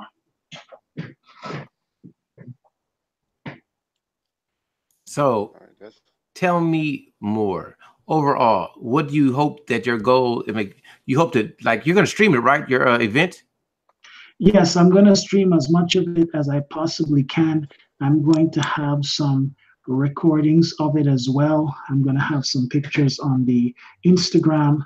So you should be able to stay in touch, well, stay connected as it relates to that. That's so awesome. So I'm just happy that you came on the platform and we get to promote your event, man. It's in Toronto, correct? Yes. Well, the main city is Toronto, Canada, but there's a section just a little bit north of Toronto, which is, I would say, 15 minutes away. It's in a place called Vaughan. Vaughan is just a little ways from Toronto, but I use the term Toronto because it's the big city and people it's easily recognizable for people. Oftentimes we say Toronto for the surrounding area, but it's actually in a place called Vaughan, Ontario, which is about 15 minutes away from Toronto. Okay. Mute, mute, mute. Mute, mute, mute. Okie dokie. Is Mr. LMP still talking? Yes, I am. Oh, go ahead, continue. So that's where it is. It's in a place which is just a little bit north of Toronto, but we call the general area Toronto. We are about 10, 15 minutes away from there. And like I said, the idea is to bring in as many people as possible, progressive people, and for the people to enjoy themselves, have a good time, network, and build really meaningful connections while getting exposure to the brand. You see, a lot of events are put on, but they're so boring. These conference style events where they have tea and coffee, a lunatic goes up there and he speaks for an hour and they fake smile and they grin and they carry on. None of that. This is something that is entertaining. This is something that is captivating. And ultimately, it's about building good connections. For example, I'll give you an example. Let's say you come to one of my events and you meet a guy who's in mortgages. And let's say you're in something like plumbing. You and him can work out some kind of deal whereby you do some of the plumbing for his house that he's selling or the houses that he's selling. And maybe he can help you to get a mortgage on a property that you're looking for, let's say an industrial property or residential property. So it's all about helping people. Oh, just one second. Young 41 says, what's the significance of the push-up contest? The significance is that it's different from what other people are doing. And it's something that can be done without the use of major equipment. I was previously thinking about a bench press competition. However, to carry that equipment there, the bench and the barbell and the weights would be too much. So push-ups are excellent because essentially you can do them anywhere and I don't have to carry the equipment out there. Thank you, Mr. LMP. What's up, Officer Panthro? Woo! What's going on, brother? Officer the goddamn law. You know, don't commit no crimes around here. What's up, everybody? Oh, there you go again, sharp as a tick. Look at him. You about to put him on the block. Hey. I'm trying. I'm a little sore because I was working out earlier. Oh my God. Don't lift heavy weights all the time. Don't lift heavy weights. Well, you know the conversation, and you can get in where you fit in because I know you got a lot to say. Well, I know I'm a little controversial for some people. I believe love and respect are similar, but also different. Because a lot of people are in situations where they're loved, but they're not respected. For example, you could be loved in your marriage, but your spouse doesn't respect you. You're treated as a child almost. And some people may go off of their religious text that says, you know, husbands love your wives and wives respect your husbands. You may love me being around you, but you may not respect my opinion or my wishes. And it could be vice versa. So as much as we want to be, like Quad B said, he wants to be both, which is the ideal thing for anyone. But I think that to be respected, people usually have to have a really intense oneness with another person. They have to have put in, as they say, put in that work, and they're very trusted. Love is an emotion. You can almost fall out of it. You can fall in it. I can love you, but not even like you at the same time. You have many situations like that where you love a person, you just don't like being around them, or you're trapped into that emotional symbiotic relationship. Like if I love this person, but I can't let them go. I need this person around me. You become addicted in a way. So I mean, there's various variations of it. So let Some are me ask you, good. Some are bad. let me ask you two questions because you said something that was really important. First, you got to define love for me, and then explain what you mean when you love somebody but you don't like them. What does that mean? Uh, you can get in an argument with your significant other or your brothers and sisters, and they get on your damn last nerve, and you're just like, you know what, I love you. I just don't like your ass right now. I just don't like you. You don't want anything significantly bad to happen to them. It's kind of like, you know what, I love you. I'm not gonna hurt you, but I wish I could clip your ass right now. You know, something silly like that. It's but you also have the severity of where some people will love their mother but not want to be around them because their mother was abusive to them or their father was an asshole, and they have nothing but love for their father. Bless you. And they have that familiar or family love for them, but they just don't like them as a person. So how do you define love? What is love? That intense emotional feeling, that difference between, are we talking about romantic, familiar, or all the above?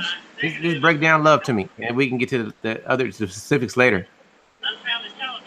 I mean, there's brotherly love, like you see your homeboy or your biological siblings, and that's that brother or sister love. There's romantic love when you, I guess, fall in love, or the familiar love, which is similar to the brother and sister love. It's such a weird emotion because you can surround yourself by.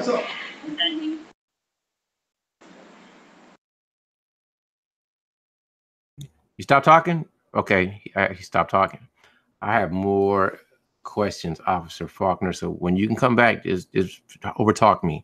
But from you, Officer Faulkner, if you're listening, I really want to know what you think about love and what is being in love. Because I asked Rollo earlier, but he left. I understand love, but I don't understand falling in and out of love. I don't get that. For me, if I love you, I just love you. So I try to understand what other people think. Because to me, I just don't. I can conceive it, I comprehend it, but I've never felt like that because every girl I ever loved, I loved, and I ain't never felt in love. I don't understand the emotion because I don't feel like that. I just love you. So what does that mean? Like I'm starting to fall. Like I just love you. You're a great person, and people either move in or they move on, but my love doesn't fade. So anybody's welcome to join. This is the dialogue about love. Officer Panther was in the middle of speaking, but he just faded out. So I'm just telling people what I think. And anybody comes to my page, anybody can overtalk me anytime. Anybody wants to say something, just feel free to speak. I always want to hear what other people have to say. So anytime. Hey Charles, I got something to say. Go ahead, brother. I think like when people talk about falling in and out of love, I think they confuse love with infatuation. Because people can be like really infatuated that they may feel like, oh yeah, I'm in love. I'm in what they define as being in love, loving somebody. And then like once they either stop, the infatuation wears off, or, someone, just leaves them. Now that infatuation is worn off, and now they falling out of love. So I think that might be what people might talk about being in and out of love. Man, I wish more people would join. I really wish some ladies would join. But okay, Kelvin, for you and for everybody else who wants to answer, do people confuse love and commitment? Are they the same thing? Are they different? Can you love more than one person? Is there anything like, okay, most people equate love to monogamy.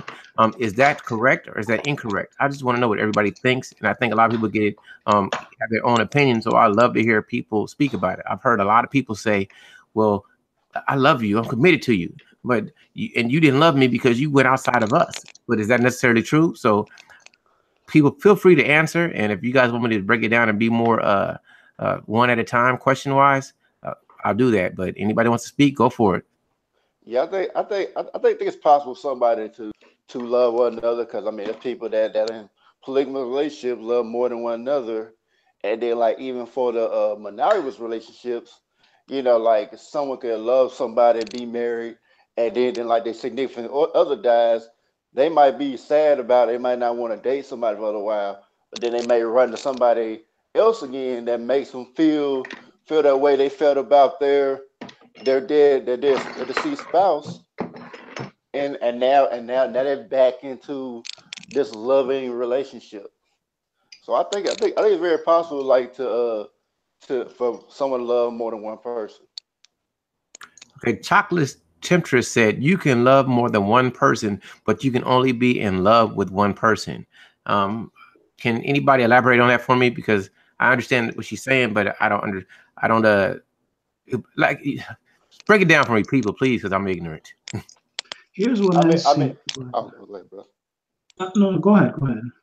I was gonna say real quick that I mean, I get what you said. Like, you love one other person, but I mean, I think probably more accurate is you can have like your own personal relationship with a particular person. Like, even if you're like in a polygamous relationship, you could have like one relationship with one of your wives, and have like a completely different relationship with them, but you still love both of them, but just in different ways.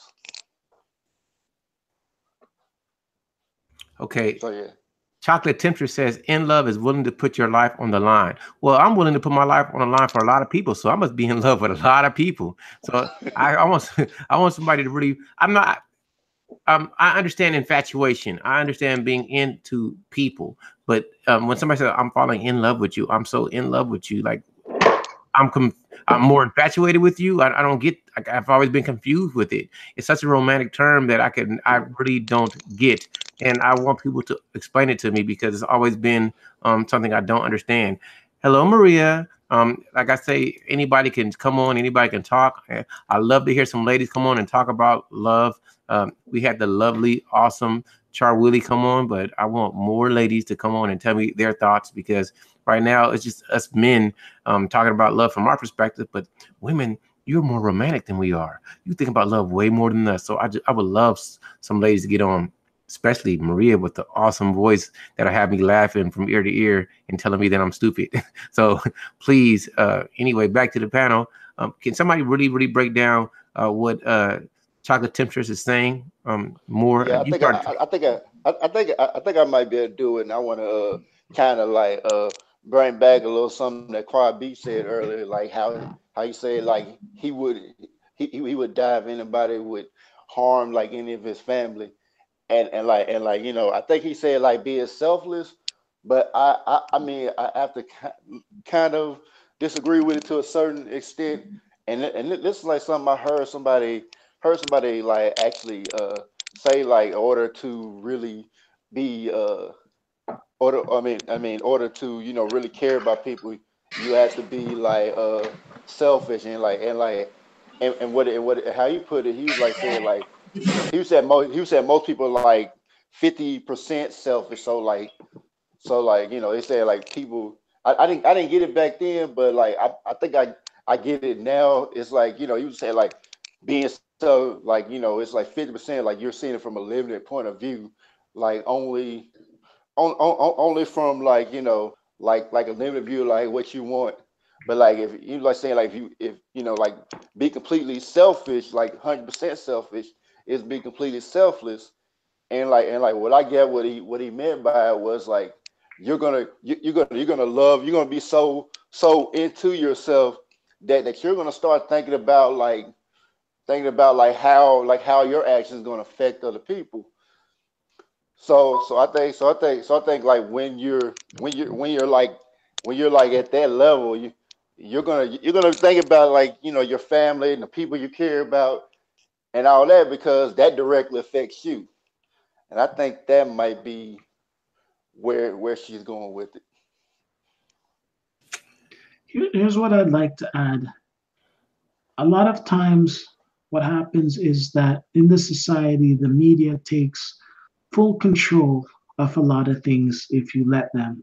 And the media has a way of attaching things to different words and trying to manipulate the meanings of a lot of different things. Now, what I've come to realize at this stage is that to any situation, you have to remember that the nature of the person is absolute. So in the past, I used to think, why would a person do such and such? Is it circumstantial? Is it based on their life experiences? Is it based on their nuances? What is it based on? But beyond that, it's really the nature of the person. So I've heard these conversations where people say they've fallen out of love or they're not what they used to be. But I disagree.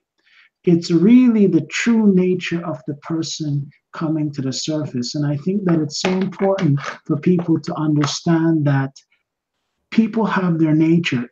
It doesn't matter what they say, it doesn't matter what they do, but at some point in time, their true nature will come to the surface.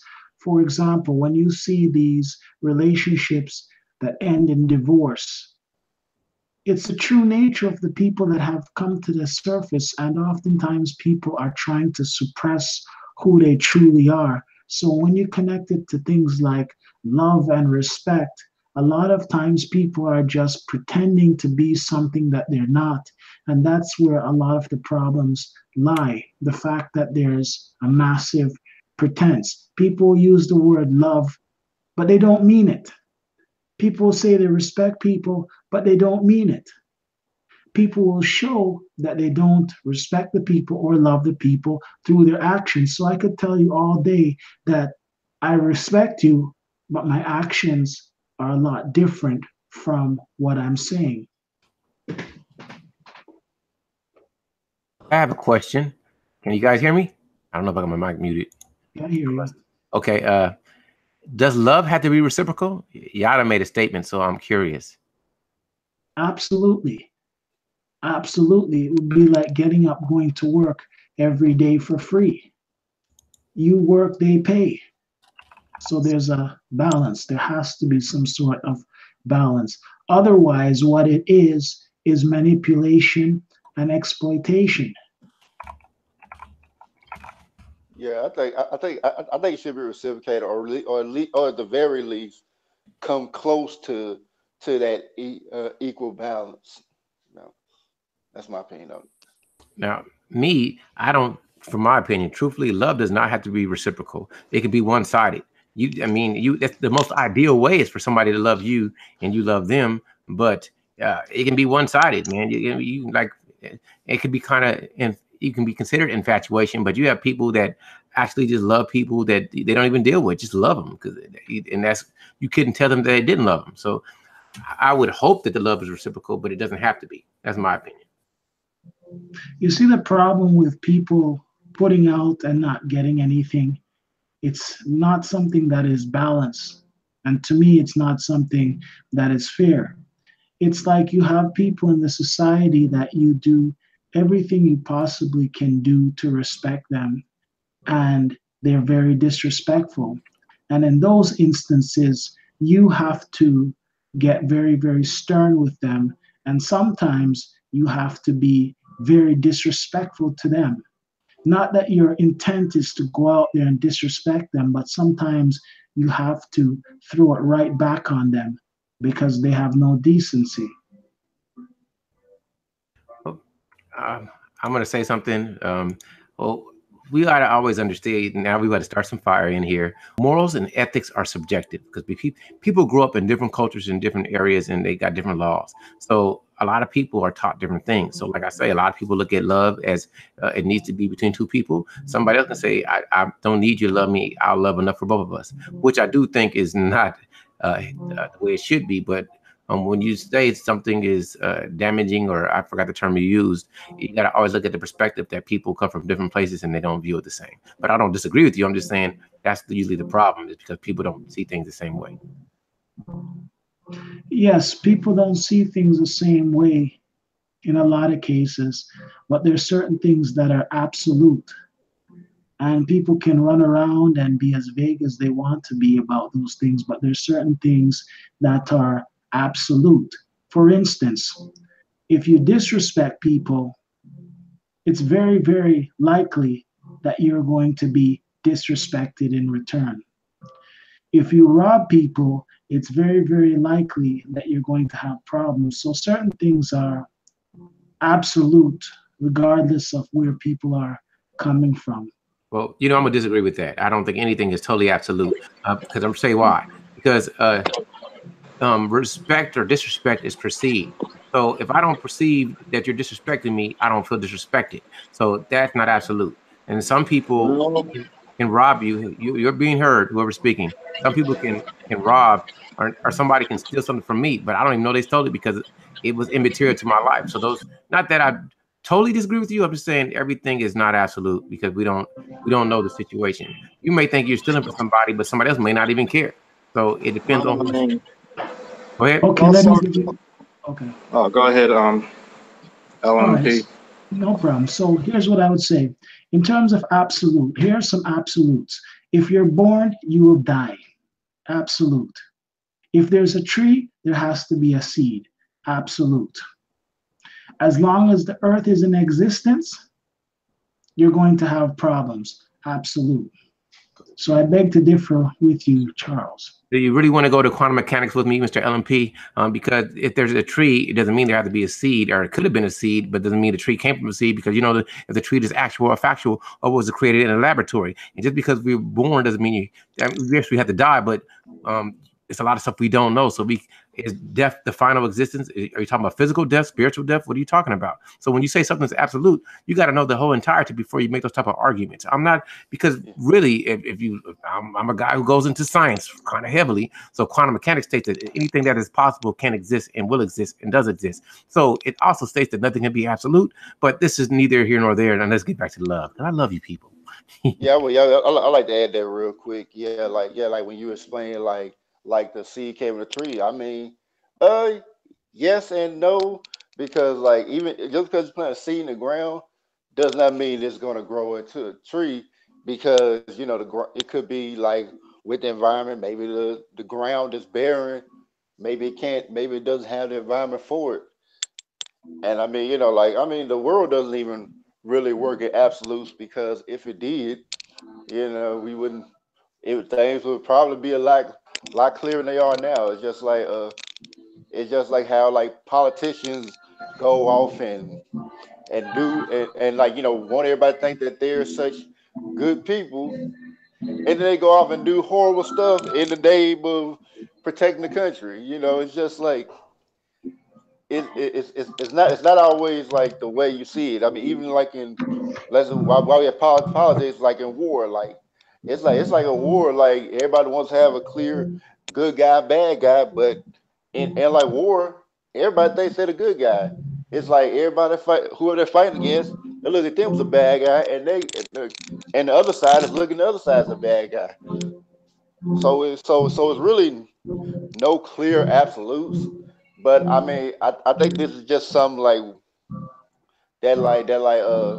feel like the world is like kind of accepted, like that we live in like this duality, like everything's out of this or that. Okay, Instead of like, all right. yeah, go ahead. Oh, go ahead. Let me put something to you. Yeah. When you work at an organization and it's payday, is it 50,000 or is it 60,000? They have absolutes. You get paid a set amount of money for what you do. So I beg to differ with the. I could agree with you to a certain extent, but did like what if you deal with a boss that isn't so ethical, and you're supposed to get paid 50 or 60,000, and he decided to pay you like 30 or 40,000. I mean, it could change. That's what like as far as what I know, it's like the only thing I can see that could be considered like the close to being absolute is change. That's it. Interesting.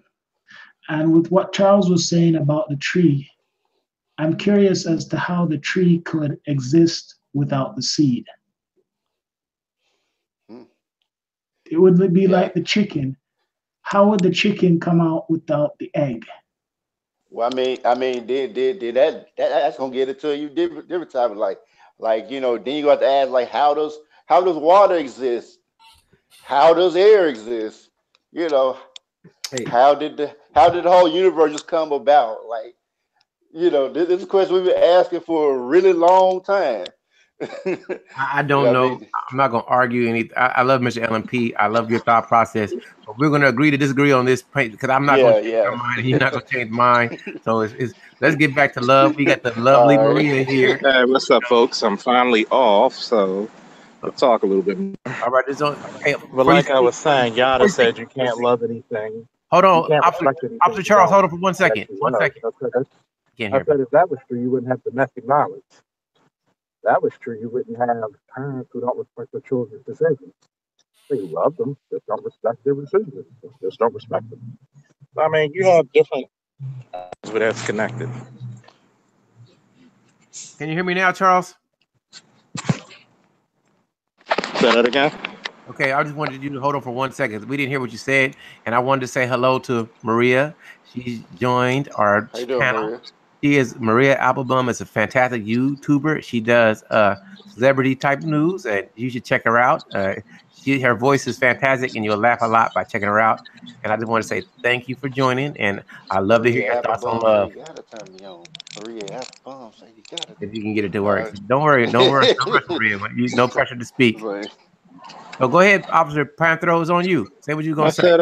I was like saying you can, like a parent doesn't respect their child's decisions. They love their child, but they may not respect their child's decisions, even when they're an adult.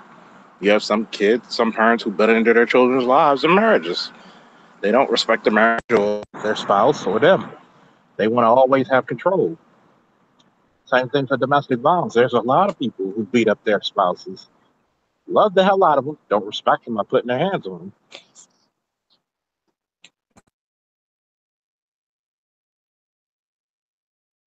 Are you finished, or did you just? I can't tell when you're stopping because Charles, normally you got a lot to say, so I'm not sure you put yourself on mute or something happened or what's going on. But I got some questions for you.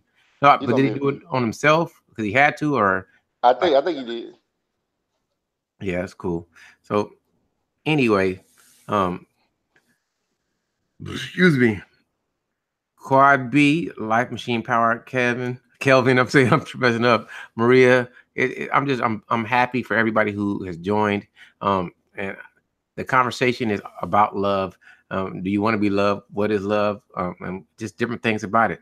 So, Mr. LMP, does commitment, are commitment and love the same thing? Are they different? How do you view it?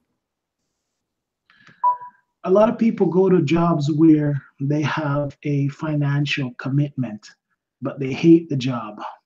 So in that instance, it can be separate. So a person has a commitment to the job to get the money to pay bills, but the person doesn't love the job. And what I can say also is that I've noticed in quite a number of marriages, the people are in a situation where they are committed to the financial aspect of it, whereby if they separate, they would get less, but they don't like one another. So they stick around. And I'll tell you something very interesting. You'll see a lot of these relationships where the people are just there and neither wants to make the first move to leave, but both want to leave, but nobody's going to do anything unless somebody does something.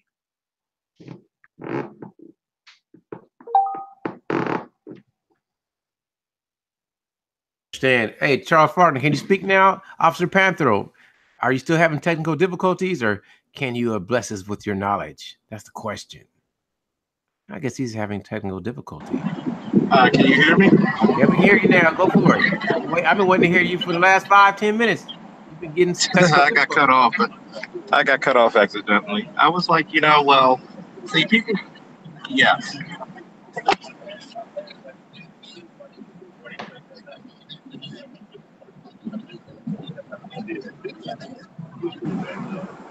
You gotta look at love and respect. Like, love is given, respect is earned. So there's two different things that a lot of people don't get.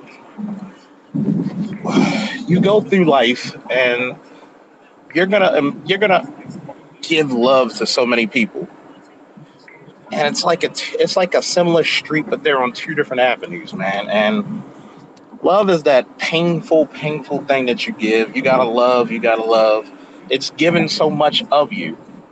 You always give. Respect, you gotta take it. You gotta earn it.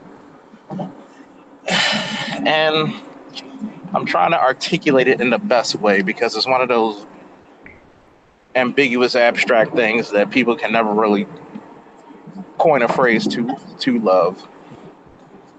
It's a very suggestive emotion. It makes you overlook a lot of imperfections in people. It makes you stay in the places that you normally wouldn't go into, stay in the relationships longer that you probably should have never been in the first place. That's why, sometimes you gotta get that respect. And a lot of people are in love and in relationships, but they're not respected. And that's what usually brings up, chaos between two people or multiple people if you're dealing with your family. Usually when there's a lack of respect and not really a lack of love, that's when chaos usually happens. But you said you wanted me to elaborate on what exactly, Charles? Okay, all type of stuff. Do you believe that commitment and love the same thing? Do I believe that what? Are commitment and love the same thing? No. They're not. All right, can you love more than one person? Yes. Even though I don't understand the term, you guys just keep trying to break it down to me. Can you be in love with more than one person? That's Rihanna. Yes. That's why it's very dangerous for people to spread themselves out, because now that's why they came up with the term love triangle. There's so much this person found this person. You may love this person for a different aspect that you love someone else. That's why it's very dangerous to spread yourself out so thin. Oh, you may love Tasha for her beauty and her kindness. You may love Mary for her ingenuity and her intellect. It happens. Hell, it happened to me once. And you got to choose. They say no man can serve two masters, and boy, they weren't lying about that shit. That's one of those things. Any more questions? Come on. I got plenty of them. I'm the question king. Okay, so how long does it take for a person to prove to another person that they love them?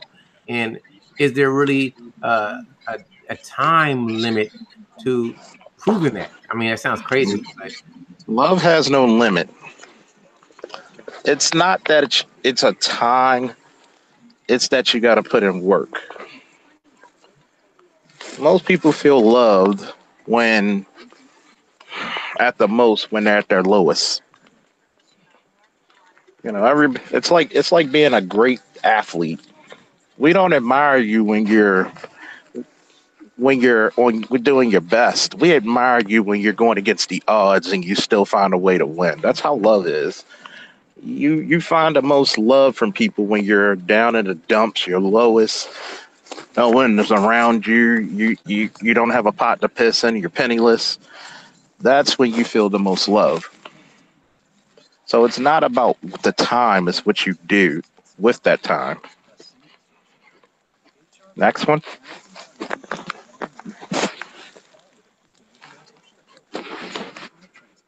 okay. So somebody about to speak. Go ahead. If not, I'll ask more questions. I'm waiting for the questions. It's been a while. Okay, so tell me this: do you think that women love in the same way that men love? And if they don't, how do we love differently? We don't. We're not supposed to. We're not supposed to, because you got to think about it. Men crave respect more than love. We want to be respect. We want love from our women, but we want respect more than love. Women want love more than we crave the respect. They want to be showered. They want to be told. I mean, a woman wants to be told they're loved. A man wants to be shown that he's loved. We don't care if you tell you love us. We want you to prove that you love us. Women want to be told. You can bring flowers all day, but you never tell me you love me.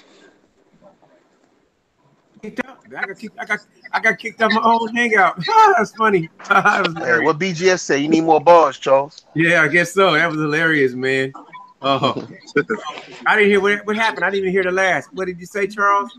No, I said you got to remember, men want you to show that you love them and respect them. Women want you to tell them that you love them. You could bring flowers. You could take them out. They want you to tell them. They want you to express it. Women are more vocal than men. We're more action oriented. Here's something that I'd like to add. He had mentioned that they want to be told those things.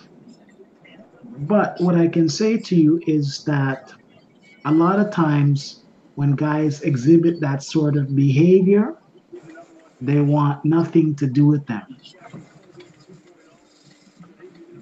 When they are telling.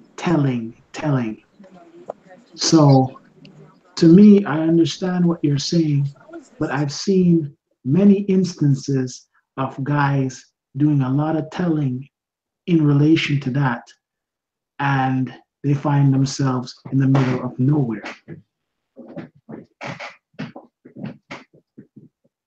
So, Mr. LMP and Charles Faulkner, Mr. LMP, can you hear me? I don't know if I'm you. Absolutely. So, how do men and women love differently? I asked Charles Faulkner, he kind of elaborated on it. Give me your opinion. To me, it's about demonstration. When it's in its purest form, it's about demonstration.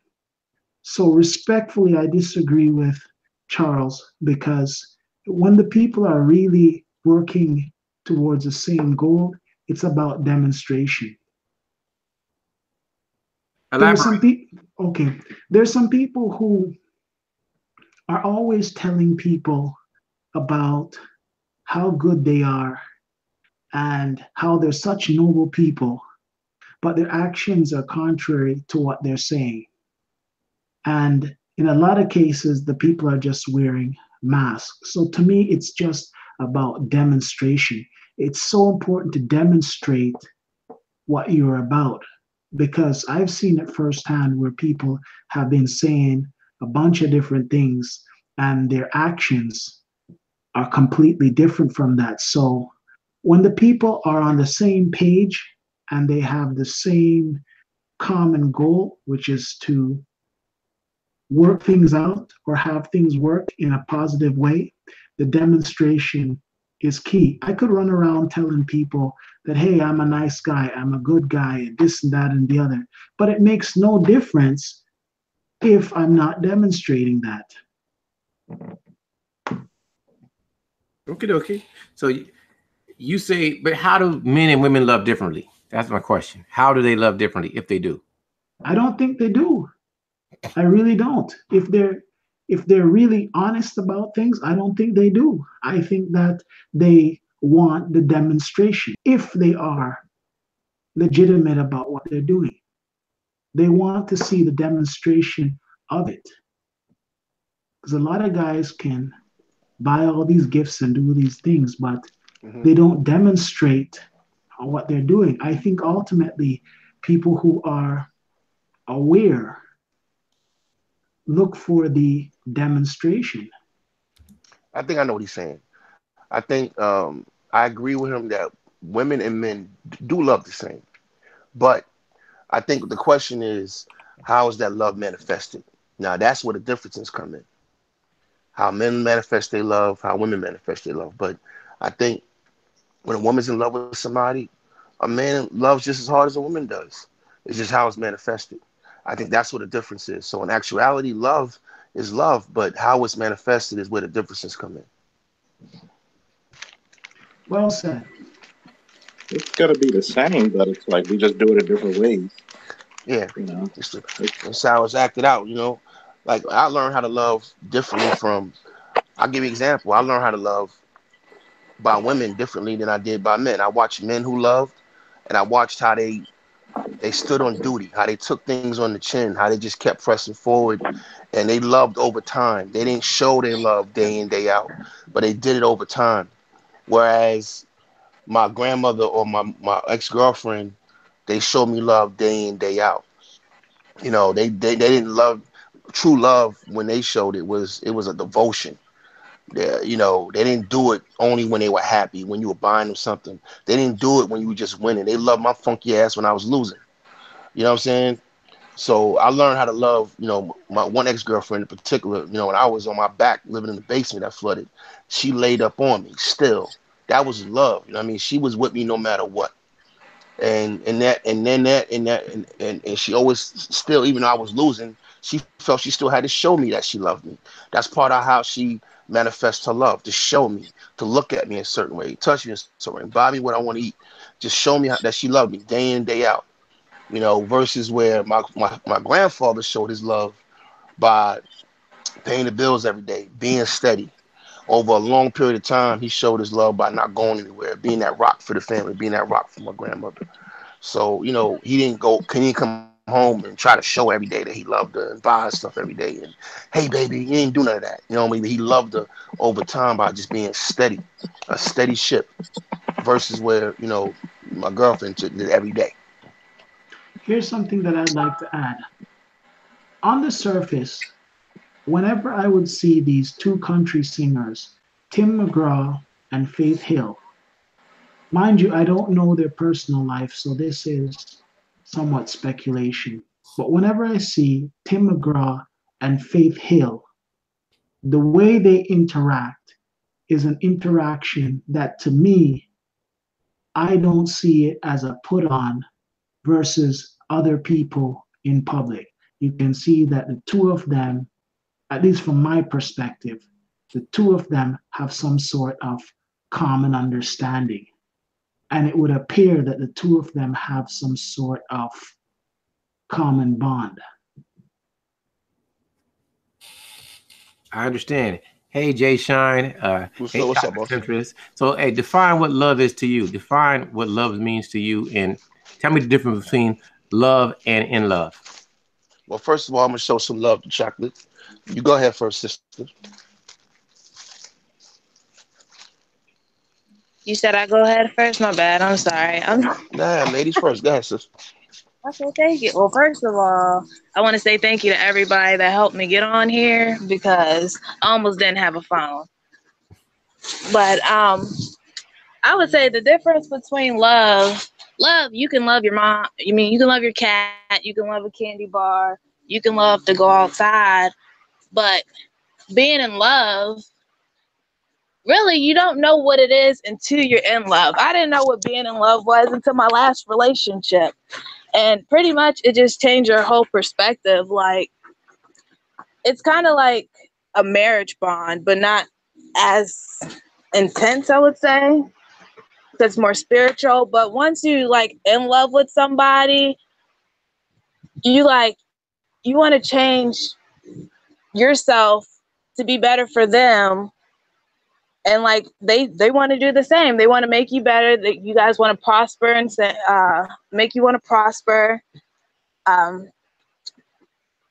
Come back to me. I got enough, but I got to come back to me. Well, for me, love is the key component of love is devotion. You know, somebody who's there for you, no matter what. They don't judge you. You know, they keep it real with you, and they them true selves to you. And see, a lot of people look at love as how somebody's treating them. You know, a lot of it to me is when I'm in a relationship, if a sister is, you know, showing me her true self, you know, she's naked in front of me. I'm not talking about physically naked. Well, yeah, I want her naked too, but I'm talking about, like, you know, she's showing her true self and being who she is and keeping it real. That lets me know that she's comfortable, she feels safe, and that to me is a manifestation of, you know, true love too. Then, you know, also you feel like she ain't going nowhere when you have that level of comfort. But for me personally, I'm a hard person to love because, you know, I need time. I need to see you. I'm like, what's that judge, the divorce court, and she was like, first you gotta get with somebody, then you sit them in and you watch them, then you watch them some more, and then you know, you take the relationship to the next level, then you watch them some more. You know, I'm a watcher. I need to know who you are. There's too many fakers out here. There's too many people out here who want microwave love. There's too many people falling in lust. And then there's people out here who are real good actors. They want something out of you, you know. And the older I get, the more I accumulate, the more resources I have. I have to be, you know, careful about who I bring into my life. But that's what I think: love, devotion, and time. You know, those two components, devotion and time, is what really makes real love. I don't think people really know what love is until you have time in the game. That's why we celebrate, you know, 30 anniversaries, 50 anniversary. That's love, man. I was on a cruise once, and I ran into an old couple that was married 50 years. And you won't believe the shit they went through. Most marriages cannot make it through what they went through. I mean, this dude had kids outside the marriage, or he had a kid outside the marriage. She cheated on him with her boss. She did some shit with the finances and lost a house. These people went through shit. They raised kids together, and that to me shows real love. Like, we are committed to each other. I love you. You know what I mean? This is the transformation from where we stuck with people that we got no choice of having, like our family. You know, so we run around and say we love our cousins. We say we love but it's like by default because you family. But when you meet somebody who's not your family, and you can go through stuff with them, and you can, you know, not judge them, and you can say you can forgive them, and that's the key. That's the most important thing. When you can forgive somebody, really forgive them, and move on, that's love. And I meet a lot of people right now who can't forgive a goddamn thing. You do one little thing to them, they can't forgive it. You know, when you're not making them happy, you know, then they mad at you. They act in a different way. They're not showing you the true selves. Show them who you are. Be consistent with who you are. And then that lays the groundwork for love to arrive. Because if I don't know who you are, I can't really love you back. I understand what you're saying on there, but I guess if you can clarify, or I guess I'll give my interpretation. Yeah, that is love, but I feel if you're in love with somebody, you wouldn't do that. You wouldn't go outside the marriage. You wouldn't, you know, have infidelities. You wouldn't, because it's like the I know why you bond say that, sister. I know why you say that, sister. But I gotta just look. Life is a marathon, and we're all human beings. You know what I mean? And you're gonna make mistakes. That means she can make mistakes. Now, is there certain degrees to it? I mean, where it's just being done out of disrespect. You know, there's certain ways of things are being done. If it's done in disrespect, then of course there's no love there. But to say you've been with somebody 10, 15, 20 years and they fuck up once or twice and they don't love you because they messed up once or twice, that's to dismiss the humanity. I mean, I say you can love me, but I wouldn't say you're in love with me. Like, for example, I know someone who, they had a child and then got married, and he loves her to the point where we had a conversation, and we asked him, because he has a baby girl. We were like, if your wife and your child is drowning, who are you going to save? He said he's going to save his wife because, they can always make another child. I mean, that's another thing on its own, but but at the same time, I'm like, you're saying that you love this lady so much, but in the same brushstroke, I'm watching you trying to talk to other women, and trying to have sex with can I make a confession to you? That female I was telling you about that was with me when I was living in the basement that flooded and all that. That sister, I kept her dick in the dirt. Let me tell you something. And it might not sound like it's the truth, but I did love her. But I'm gonna tell you what the thing is. The problem is that I wasn't man enough for her womanhood. Her womanhood was way beyond my manhood at the time. See, here's the problem. There are a lot of people who have emotions for each other, but they're too selfish or they're not mature. See, people throw those factors out the window.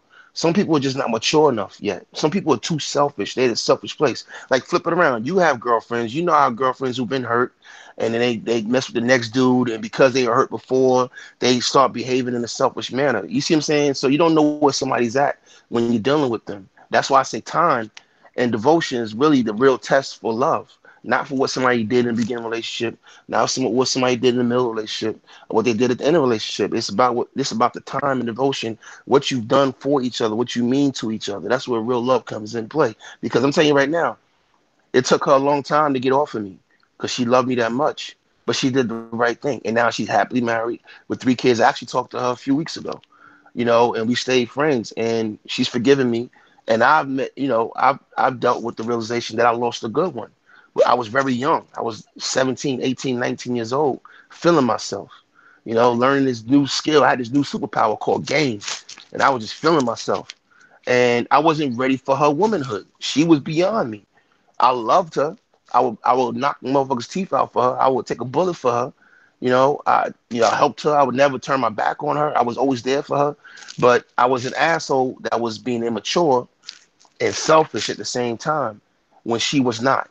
So it wasn't about the love that wasn't right. It was just that in my point in time in life, I wasn't ready for that kind of love. I wasn't mature enough for her. She was way beyond me. Her womanhood was on another level. I was teetering on manhood. Yeah. Yeah, that's what I also say. You can't love someone else until you get your house together. Yeah, it just happened that way. And and I tell you what, I ran into her when I came home from the army one time, and she went through that period where she was getting off of me and letting me know that she can move on and all that, and it wasn't about me no more. So she was showing me a lot of attitude, and that wasn't who she was. So I was like, that song, that Jay-Z song, when a good girl goes bad, she's gone forever. She was turning into a bitch, and I was like, damn, I ruined her because she was such a sweet girl. So when I found out later on that she got married, met a real good dude, and she's now what she always wanted to be and got 3 kids and all that, she landed on her feet. I ain't gonna tell you, man, I was so emotional and happy for her because I thought I ruined this girl. It was always something that weighed on me. And that's also part of the love. I still love this woman to this day. I still care for her.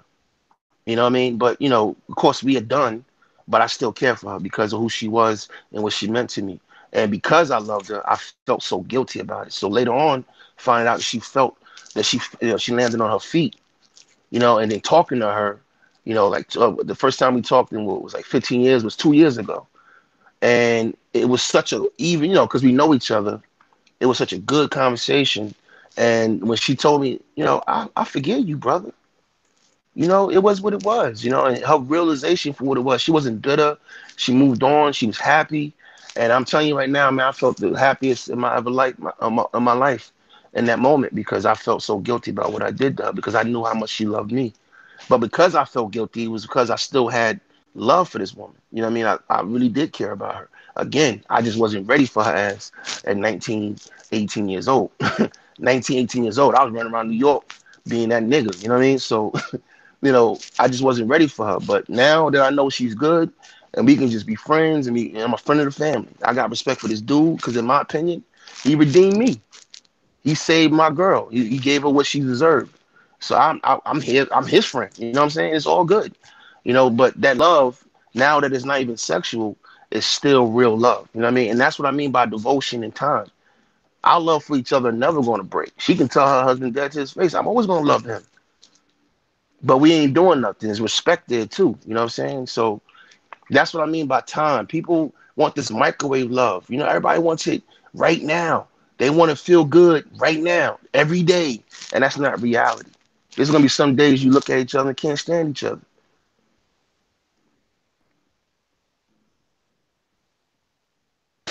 Well, I appreciate you for telling your story. I see where you're coming from, because that's like my last relationship. I really wasn't looking to be in a relationship. He actually came up. It's a crazy story because I'm a waitress and I used to work at Applebee's, and he worked on the other side of town doing construction, but he just happened to come in one day and to eat, and he ended up getting my number, and we ended up hanging out that night. And just from that day on, every day we would hang out and do something. Right. And, eventually we started going out. So I see what you mean about time and devotion, because he would pick me up and drop me off, do stuff of that nature. I ended up moving to Texas with him. Mm-hmm. But so y'all together now? Y'all still together now? No, we're not together anymore. But we're really good. No. I was out in them streets hoeing. I wasn't really hoeing. You what? I said I wasn't really out in the streets hoeing, but it was mainly because you was feeling yourself. Not so much feeling myself, like literally I was so in love with this guy, and like anytime he would just tell, like, let's see if I can find an example, like, because we spend every second together, like we live together, we work together, like we were partners at work together, then we get off of work, do this, like we shared food. It was nothing that we didn't do together. So I think that also kind of smothered our relationship. But if you really think about the people who been together for a while, a lot of it wasn't clean. There's a lot of people who are together now and they're happily married in their 40s, whatever, but they were off and on for years. And whether you're living together or living apart, that's part of the ebb and flows of a marriage or a long-term relationship, where the love has to build. Because what happens, why y'all keep circling back to each other, is because y'all really have this attraction and this connection to each other, or y'all wouldn't be circling back to each other. You feel me? So I think a lot of sisters are getting bad advice, and then there's dudes sometimes where their ego gets out of line, where they just can't fall back and let things go. Like, when they say, if it's really yours, it'll come back to you. That's a true statement. You know what I'm saying? That's a real true statement. Now, I will say this though: a man's ego is not going to accept the woman back after she done fucked the whole town. Okay, so you can't do that. Yeah, no. All right, because then he's gonna lose respect for you. You can't be in a disrespectful situation. That respect for you has to be there, especially from a man. A man has to really respect you. All right, if he want to be with you. If he doesn't respect you, he's not going to treat you right. He's not going to be there for you. That's just rule number one. I tell my daughter that all the time. Respect is paramount. You gotta have respect from somebody. If they don't respect you, fuck them. You know what I'm saying? So if you're out there living a certain way, that's going to hurt your respect, and you can't come back. Well, you did it too, or we weren't together. Yep. That's not how it works. You know what I mean? He has to want, and you got to be something that he wants to protect and behold, and if you got there being disrespectful, so if you go out there and get you another boyfriend, have a relationship, that's respectable. You know what I mean? You moved on for a little bit, and then y'all broke up, and then we happen to be running to each other again. That's different. But if you out there fucking the world, or being, a skank, nobody gonna respect you. Oh no, I feel you on that one. No, I'm so with you on that one. I wasn't. it was just like, I guess since we were together, so like when we would have arguments, it was just like, okay, say he'll get mad at me for driving crazy on the way to work. And then, you know, I'm still mad because, you know, we driving on the way to work and then we got to work together. And then he's just like, well, why you still got an attitude? I'm like, I mean, you done made me mad like 5 minutes ago. So I guess that was pretty much kind of hard on our relationship because it was like we never had that time just to like breathe or like just. Check this out. But check this out. You know, if y'all meet in 5 years, y'all probably wouldn't have those conversations no more. You know why? Because both of y'all will mature. That sounds like an immature argument. You feel me? And that's just a reality. You know what I mean? That look, we all human beings. We all young and we have to grow up. You know what I mean? And that's just part of it. I think a lot of people get the ego was jump out with it. Like, well, I'm not the problem. I'm not immature. Yes, you are. You were being immature. Own it. Move on. That's how you grow. You know what I'm saying? So when you in the car having silly arguments, you know what I mean? That's an immaturity thing. You know what I'm saying? That's you know, where sometimes a lot of it has to deal with self-esteem issues too. When you're taking it out on your other partner, you know, you might be feeling a certain way about yourself and you take it out on the person next to you. He could be doing the same thing, you know, or both of y'all, one of y'all want to do something different and you just acting out.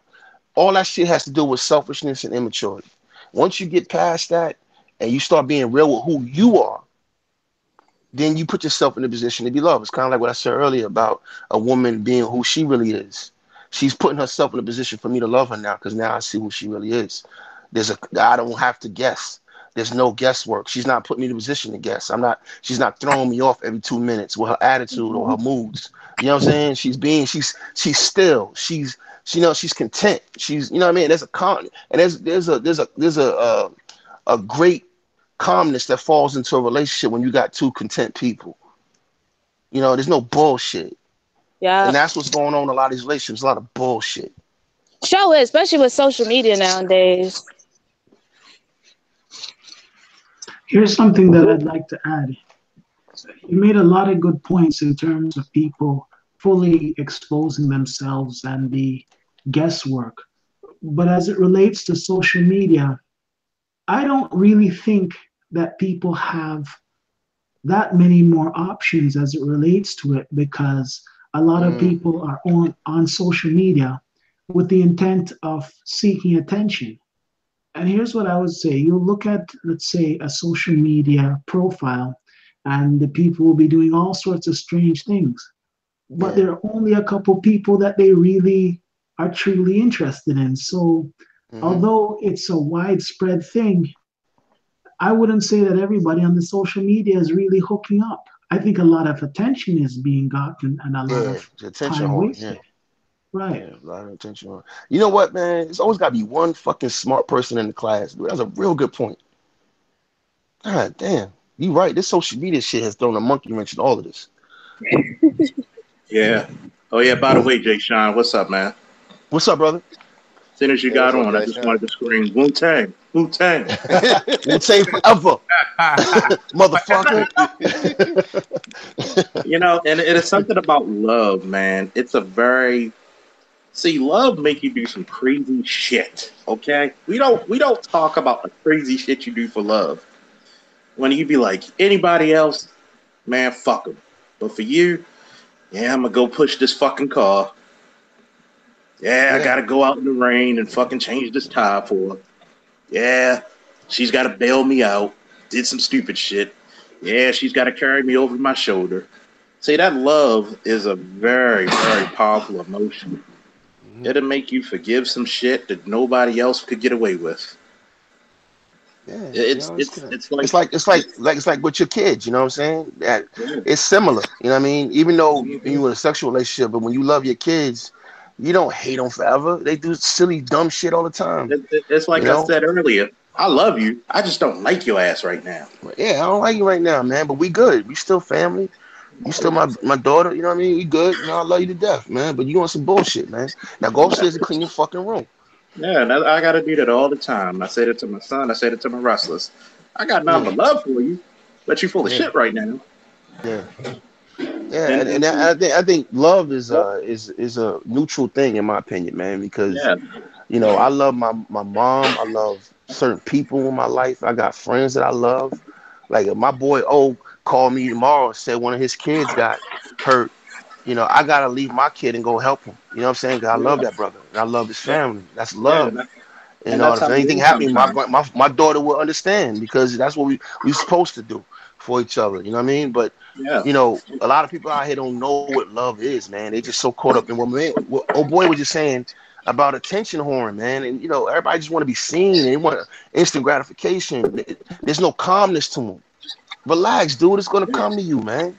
Chill out. Yeah, Even when I talk to dudes who want to be out here being, King Dingaling, you know what I'm saying? Even if you want to go that route, if you want to be, you want to go out here and have sex with a lot of women. Okay, cool. Slow down, man. Walk down the hill and you fuck them all, man. But you niggas want to run. yeah. Everybody wants everything right away, man. You know, we live in a society right now where everything has to be now, now, now, now. And the truth of It's the matter is, there's too much narcissism running around here. Too much it's that narcissism running around here. it's that instantaneous gratification. Yeah. And it's crazy because the greatest love you have to develop is the love for oneself first. You can't love Exactly. And a lot of somebody people don't love without loving themselves. yourself. Hey, what's the dude that just brung up what's your name, brother? The man who just brung up the comment about the social media. Life Machine Power, or Mr. LMP. Hey, Mr. LMP, man, good. I'm glad you brought it up because what Charles just said made me think about what you just said a minute ago. So I'm gonna ask you a question. With all these people running around social media with the duck lips and all the different what's the shit called, the thing they use to change how they look, filters and all that kind of stuff, not being who they are, showing off, using filters, in their friend's car, wearing their girlfriend's outfit. You as a man, how do you see that? You know what I mean? When you see women fronting. Okay, the answer I'm going to give you is probably really, really different. The way I see it is that this platform is an exceptional platform to market things to be sold. That's how I see this platform. I see it as a platform to build your own brand and make money. So, realistically, if you're trying to deal with a person on a real level, you have to take it back to the classics. And the classics is meeting people face to face and saying, you know what, here's my number, give me a phone call. I don't see this type of platform as anything other than something that you can get to interact with other people, network, and build a brand. So a lot of times you have to go back to the classics, which is basically, here's my number, give me a call. I agree, man. It's common sense. If you really want to find somebody and get to know them so you can love them, or find out if this person's lovable, or if you can be comfortable around somebody, you got to meet them. A lot of people don't know how to talk to each other no more. It's microwave love. Yep. And at the same time, you got to be ready to accept that love. Like on the other end. I mean, remember that song, When Love Calls, You Better Answer. They say hindsight is 20/20 because you've seen what's happened and you're able to make a more accurate assessment. Based on what I see happening right now, if a person decided to go into psychiatry, they would make their money. In 2018, psychiatry would be where the money is. Psychotherapy, all that, right. Yeah. Of course. Yeah. And I'd like to ask a question for Yada. Love and imprint are not the same. Nah, it's not at all. It's raw physical. Imprint is dangerous. Raw physical attraction. Yeah, that's dangerous. Actually, could turn into obsession. Raw attraction. Yeah. That means that person can be a fucking Looney Tune, and you're just so raw attracted to them that you have to get the fuck out of that situation. Well, you're sleeping with that person tonight. And you know a good example of that, Charles? The women who fall in love with famous murderers and they go to prison, you know what I mean? Yeah. And they try, I love him, I'm gonna tell you what it is. This is a good example of an imprint. And I've tested women out. I shit test myself sometimes. And I used to be like, especially in my 20s, like girls would think a lot of the shit I'm into, like video games and comic books, were immature. My bedroom was like nothing but games and comic book paraphernalia. There was nothing that kept them from sleeping with me. They thought it was cute. They weren't interested in it just because they wanted to physically be with me. It was just, once you hit that imprint, it's not about love. It's about being in that physical space with that person. Yeah, You my can't daughter's even mother is suffering from that right now. This dude that she was dealing with before me and been on and off, you know what I mean, all her life. Even after I left her, she kept going back to him, and he kept using her. He imprinted on her. And now she's in a dangerous situation because he's never really going to make her whole or treat her right. It's sad. It's actually sad to see. My daughter even sees it, which is how bad it is. You know what I mean? But he's imprinted on her, and she's in a bad situation, and she can't get out of it. No matter what this dude does, she just, it's kind of like a white supremacist, right? Where they have like a bad person, kill a black person, and they overlook what that white person did. It's almost like Stockholm syndrome, Jay Sean. Yeah. And that's what an imprint is. It's basically Stockholm syndrome. You can, and you're lucky if the guy or girl that people are imprinted on is nice about it, because if they find out, boy, you in some shit. Yeah, that's a dangerous thing. I have a friend like that right now. He has a boyfriend, and he's a piece of shit. He is a piece of shit to the fullest. But they break up, get back together. I try to be a supportive friend and just be like, your boyfriend is a piece of shit, but you love who you want to love. But they just got back together after he done moved out, and like he tell her to pretty much and he don't want her no more. Ugly, she fat, and pretty much told her to kill herself. Then she's like bawling. She's like, "But I love him," and she'll call him. She'll call him and blow him up, and he'll cuss her out from A to Z every time. But she'll still, and then he's like, she's sitting there taking that abuse, yeah.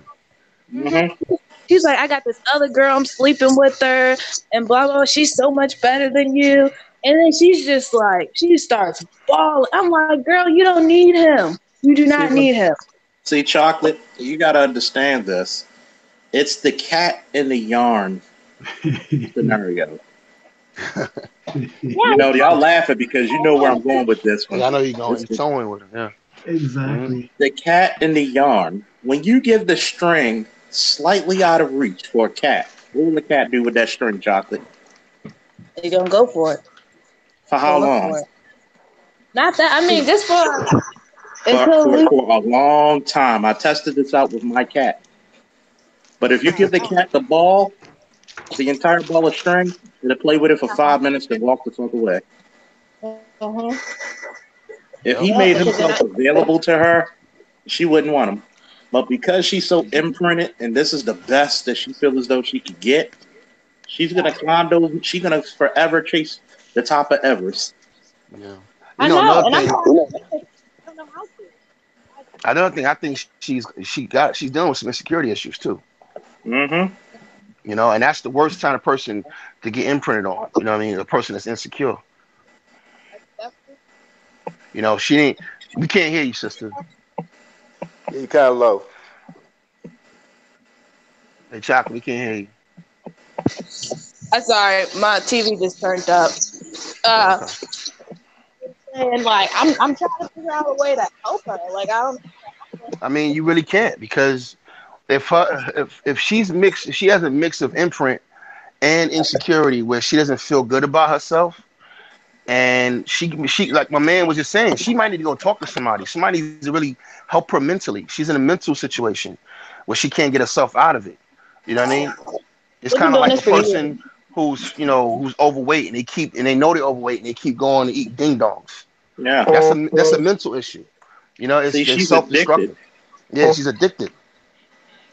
I just feel like once he start telling you pretty much get rid of your kid, I'm like, that should click something for you. You But got Nah. you got to think about it. It's like a crackhead who has that's true. kids. See, this is I'm gonna put game down. I don't know if I should say it, but you know, I have a lot of YouTube sisters out there, and I don't want to see you ladies get hurt, especially the young ones. Be careful who you give your vagina to. Yes. Be careful because once you do it, you release those endorphins, and you become it's a drug high. You still chasing that first high, Yeah, that dopamine, Mm-hmm. baby. that Yeah, dopamine yeah, and those yeah, endorphins. People yeah. don't know you release the same endorphins as you would do from crack cocaine, man. Hey Mm-hmm. Charles, I Chasing tell Yeah. dudes all the time, man, to be careful about that, because they same thing think for a lot of dudes. men think they winning because they get a lot of sex, and like yo, a lot of these sisters are addicted to that feeling of sex. Hmm Mm-hmm. You're not really winning, man. You know what I'm saying? That Yeah. you just helping them. You're a tool, motherfucker. Yeah. Look, Now Jerry it might be Butler said, fun. You "I'm might gonna be having use you." fun busting your nuts, man, but you are a tool, brother. You know, Yeah. like Yeah. Jerry Yeah. Butler Use said it, it man. best, like a carpenter uses a tool. Yeah, yeah, and Yeah. I she's getting mean, off on you. yeah. Yeah. Yeah. Hmm Yeah. Yeah. They're literally bonding to each other, like Yeah. on different levels. Mm-hmm. Yeah, because I've had some people like I got a dude now. I'm like, you don't leave me alone. Stop knocking on my door. He over here knocking on my door like a Jehovah Witness. I'm like, dude, we went together like years ago. Like you just need to let it go. Just let it go. Oh, You if know you what I'd done, you like to done. say? Yeah. Oh, trust me, and it's sad because you know a lot of my wrestlers, man, and they're teenagers, man. It's sad when they go through that shit. I'm gonna Yeah. tell you how I know they are imprinted by a girl. When they at night and one of my wrestlers, he'll leave his phone on, and the chick sleep. I mean, she's snoring like she drive trucks and shit, and he's scared to turn the phone off, to hang up on the call. I'm like, nigga, if you don't hang that call up and respect your Yeah. time, Yeah. you could tell they just press. Like, Hmm. but she wants me to call, nigga. She sleep. Respect yourself. You know, And I think it's slightly worse for men because men are hunters, and it's like a lion. A lion has what, a 20% ratio, a success ratio when it comes to hunting. It's pretty much the same thing for men. So whereas though, let's face it, ladies, you know y'all could get dick by the dozen if you here, really here's wanted to. here's If you something really that I wanted to. right. Here's something that I wanted to add. You said they can get it by the dozen. However, there are only certain characters that they want. So yeah, they can get a lot, but there are only certain characters that they want. And also, what's interesting now more than ever is that a lot of people want to deal with people who don't want them. So it's a big cycle. They don't want you, Yeah. the other person doesn't Yeah. want them, Yeah. Come on, man. and everybody's running behind people who don't Yeah. respect them. And so as what how's the saying go? He wants her, she wants him. He wants her, she wants him. You know, and nobody and nobody's going. You know, look, man. If you really know who you are, then you're gonna know who you should be with. It's You Yeah. lust. want, They you love know what I'm saying? You're gonna know what fits you because life, like I say all the time, business is life and life is business. So you need to handle yours. And if you're not looking at your life like a business, you're not looking at it right. When you have a business, you're not gonna go out and get the wrong equipment. You're gonna get what fits your business. You're not gonna go get the wrong loan. You're not gonna get the wrong location. You're gonna get the right location. You're gonna get the right loan. You know what I'm saying? You're gonna get what fits your business. And a lot of people are not doing that with themselves. They're not getting what fits them. They're not being honest with themselves. And I think it goes back to what one man was saying earlier about the social media thing. Everybody's not even being who they are. They don't even know who they are. They're completely Mm-hmm. delusional. They're in la la land. Jay Sean and LMP, you agree with? I think you'll agree with this. Social media allows you to be less social in real life. Yes. It's another form Facts. of the mask. And when you put on this mask, because it increases the ability for people not to be comfortable in the real world. It's a lot of artificial shit. Like you can't go out there and say, "Hey, I'm a real person," and you're afraid to meet people in reality. But this social media, this virtual reality, so to speak, allows people to get this false sense of confidence. Yep, false. They don't even know who they are for themselves. And that's one of the main reasons why. That's one of the main reasons why I only date. That's one of the main reasons why I only date natural women. If you can't be comfortable, that's one of the main reasons why I only date natural women. If you can't be comfortable who you are, not only I can't be with you, you can't be the mother of my children. You can't even be who you really are to my children. Look at how deep that is. You got a lot of people out here who are putting on masks for their own children. Their own children don't know who their real mother is. Their own children don't know who their real father is. Their father running around here with gold and acting like he's something he's not. There's a lot of bullshit. And you see, the thing is, they're not putting these things to good use. If you insist on acting so much, set up a Young and the Restless show. Set up a program and get some money off of it. But you know, people aim low and thinking they're really aiming high. See, you can't see the big picture if you always looking at square one. True. And that's why I hate simps. That's why I hate simps. Yeah, simps. See, and it goes back to Brother X last night and Alan Roger Curry when they were talking, and I agree with them. You know what Alan Roger Curry said, because I bought like at least 3 of his books on Audible, and I agree with a lot of his shit. Because, see, a lot of people don't understand this, especially a lot of young men. Rejection is part of manhood. You know. Hey, gentlemen, I gotta drop off. I gotta go get on my motorcycle. I can't talk, so I'm trying to beat the rain. But if y'all still up when I get back to the house, I'll jump back on. Hey, C3, man, good topic, brother. Hey, thank you, brother. Appreciate you. All right, brother. Talk back, you got Jay. All right, Jay Sean. Oh, I'm riding my spider today. Wu-Tang forever, motherfucker. Hey, I'm riding my spider today, C3. Wu-Tang clearing up. Hey, the spider picked me up. Look. She said, "Come pick you up." You out in Texas, girl. I'm out in Virginia. Hey, you know what I mean? I got a cousin out there though. Hey, see? Oh man! All right, so I gotta run. Drop me off. All right, sister. I'll talk to you later. Yeah. Yeah, but people who go ahead. See, you know, it goes back into this love topic so very easily, because a lot of people don't love themselves enough to be real with themselves. Because the first motherfucker you lie to is yourself, no matter what. Yeah, I think I said that before. Yeah.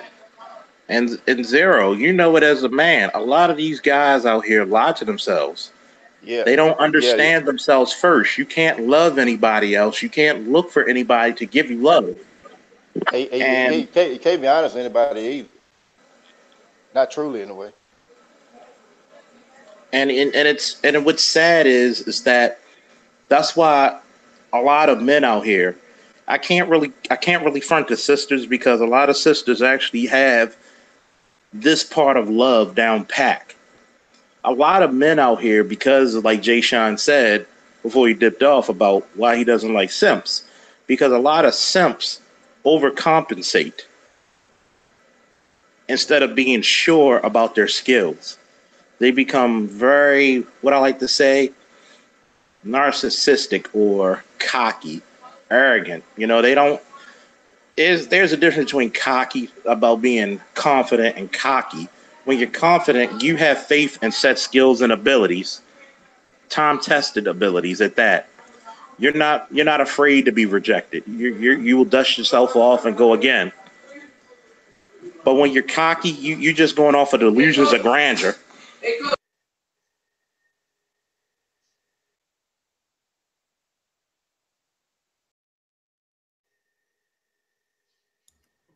I can't hear nothing. Hold on. Mute himself real quick. Oh, okay. Not like he just stopped real fast. I'm so used to that. Maria, are you ever going to speak, sweetheart? I would love to hear from you, but it's no pressure. But I'd love for you to just say hello, and that would be great. But anyway, this has been a pleasure. I don't know. Sorry about that, fellas. Oh, go ahead, brother. Let me do Oh a my public God. service. Let me do a public service announcement real fast. Go ahead, man. It's your show. Just for anybody who's tuning in, this is just a open forum. Anybody can join, and the topic of today is: do you want to be loved? What is it? And let's talk about it. So, anything you want to talk about love, how you feel about it? Have you ever been in love? Which I don't really understand, but people have been explaining it to me, so I'm learning. What do you feel about love? Can you love more than one person? Are you deserving of love? Whatever you want to talk about, the topic of love. And this is just so we can learn to grow and connect with each other. Men and women have an equal voice on my channel. And anybody can come and talk. And Charles Faulkner, is back to you. And thank you for everybody for tuning in and making this such a great endeavor. You sure? I talk too damn much. But nah, that's what happens when you have a house full of wrestlers, man. I'm always mentoring somebody's kids, damn it. You got to have a lot of love in your heart for this shit. A lot of brothers out there become simps because they don't understand one of the rites of passages for it's rejection.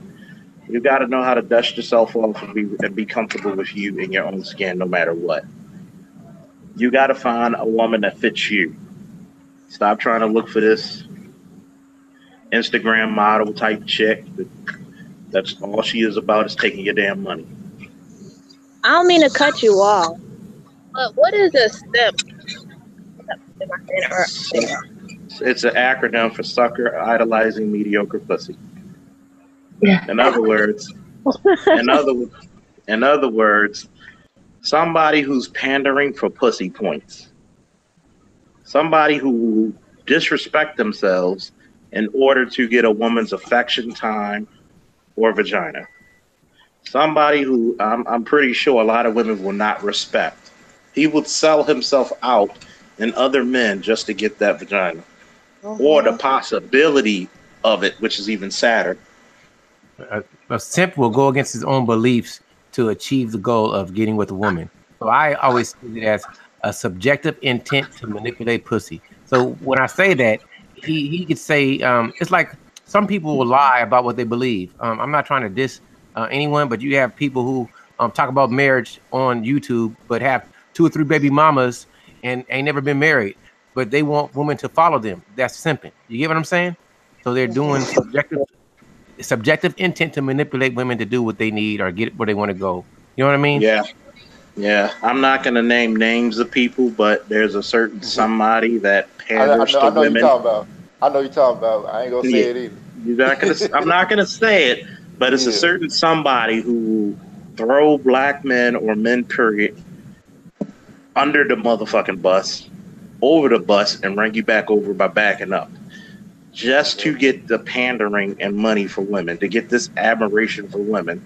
And instead of saying, you know what, men got our bullshit, but y'all women have your bullshit too. Oh, if that guy can't take care of you and your kids, you and your 8 kids, he ain't a real man. Some shit like that. And that's what a simp is. It's somebody who you cannot respect, because a simp can't be trusted, because he'll sell out everybody just for the as Alan Roger Carey would say, the possibility of sex.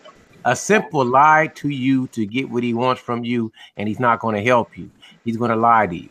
So a simp will sell out brothers, even when the brothers are right, just to get the women on his side. That's a simp. So would an example be like, I've dated this, or before we even really started dating, this dude liked me, but all his friends would come up to me and be like, or just certain ones be like, oh, he's not good for you. He's talking to somebody else and blah, blah, blah, and just be telling me all his business just so they would have the opportunity to be, like, for me to be their girlfriend. Oh, that's definitely a simp. I had a coworker who did that to another male coworker for over a girl. The girl wasn't any good, and I warned him. You know how you could, like, God damn it. Sometimes I like to tell people I don't hate women. I love them. But at the same time, you become a study of male and female behavior. And when you study it to a T, you can be very accurate of the outcome. And sometimes, you feel like you got the sword of omens. It gives you sight beyond sight. And what happened was, this chick who gets all this attention, not naming names, of course, Officer Faulkner ain't no snitch. So what happened was this chick who was an attention junkie pretty much sold him out for one of her old flings. And this dude was simping to get her attention. I said, who is her imprint? What type of guys do she normally date? If you're not what she's used to, then why the fuck are you dating her? You're going to be a means to an end, and all you're going to be is lonely, heartbroken, and dickless in Seattle. He foregoed his self-respect for the possibility of sex. Yeah, that's pretty fucking sad. That's sad, isn't it? You know, Zero, and I warned this brother, and you know what, Nikki, a simp is probably even worse than a slut, because a slut has no shame, but a simp will forego his fat. A slut will normally tell you, I like fucking, but a simp will lie to himself and you. Sluts are sometimes the most honest motherfuckers you know. That's the truth. I ain't never thought about it like that, but yeah, that is true. A slut is honest. I've met plenty of sluts who got my admiration and respect, and will say, "I like sex. Fuck you if you don't." I'm about to say some stuff, and men will agree with me, and ladies will understand too, even if you disagree a little bit. Women are way better consumers than men. So if I want to make a profitable business, what do I want to do? I want the women to come to my business. So what's the best way to get women to come to my business? I make them feel good, and I tell them what they want to hear. So a simp is a guy who wants to make you feel good, and he's going to tell you what you want to hear, even when it's not the truth. And a lot of times simps use it for business. So they don't believe their own bullshit, but they're giving you what you want to hear because it's profitable. Now, if you ladies disagree, please say something, but I believe the men will agree with me on this one. Hell yeah. Yeah. I agree with you. I can't wait to start calling people some simps. I know a lot of them. Hell yeah. And I'm not saying a simp is a guy who's a gentleman. No. No. Because a gentleman will tell you you're being unladylike. He may not say you unladylike.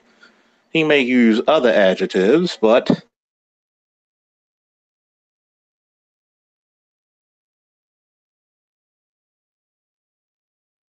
did we run into some more Charles Faulkner technical difficulty? You know, like I really think the term simp is overused. I try my best to never, ever really use it, but it's a term that is accurate. And that's one thing that sucks, is that it is an accurate term. It's like I try to never use the terms alpha and beta, but there are accurate terms that can assess certain people in certain situations.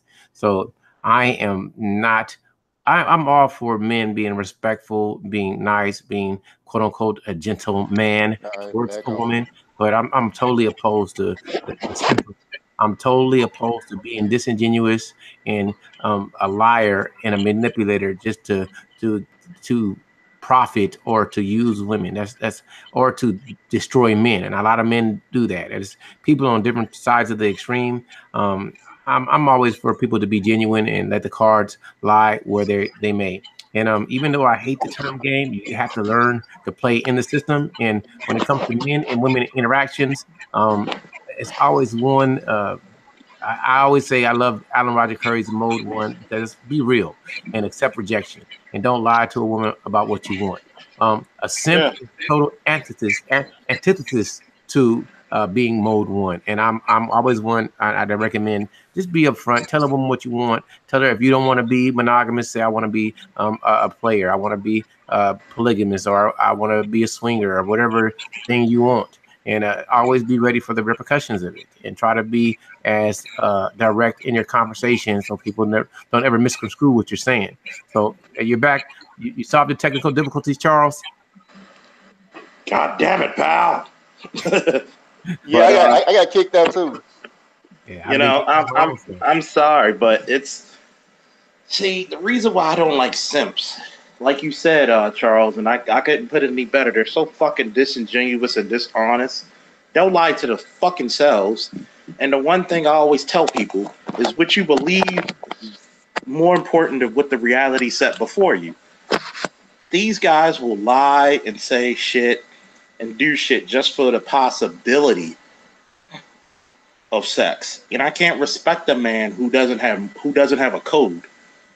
Every man should be on code with another man.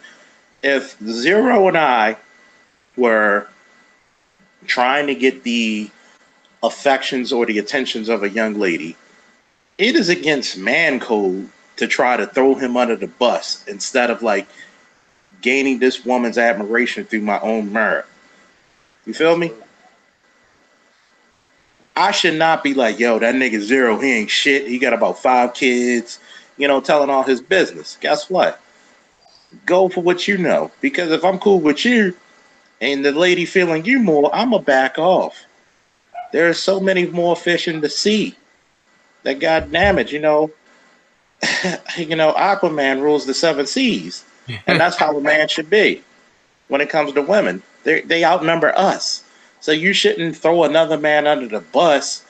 The challenge for this woman, if your marriage don't add up, shake the man's hand and say you the better man and go to the next one.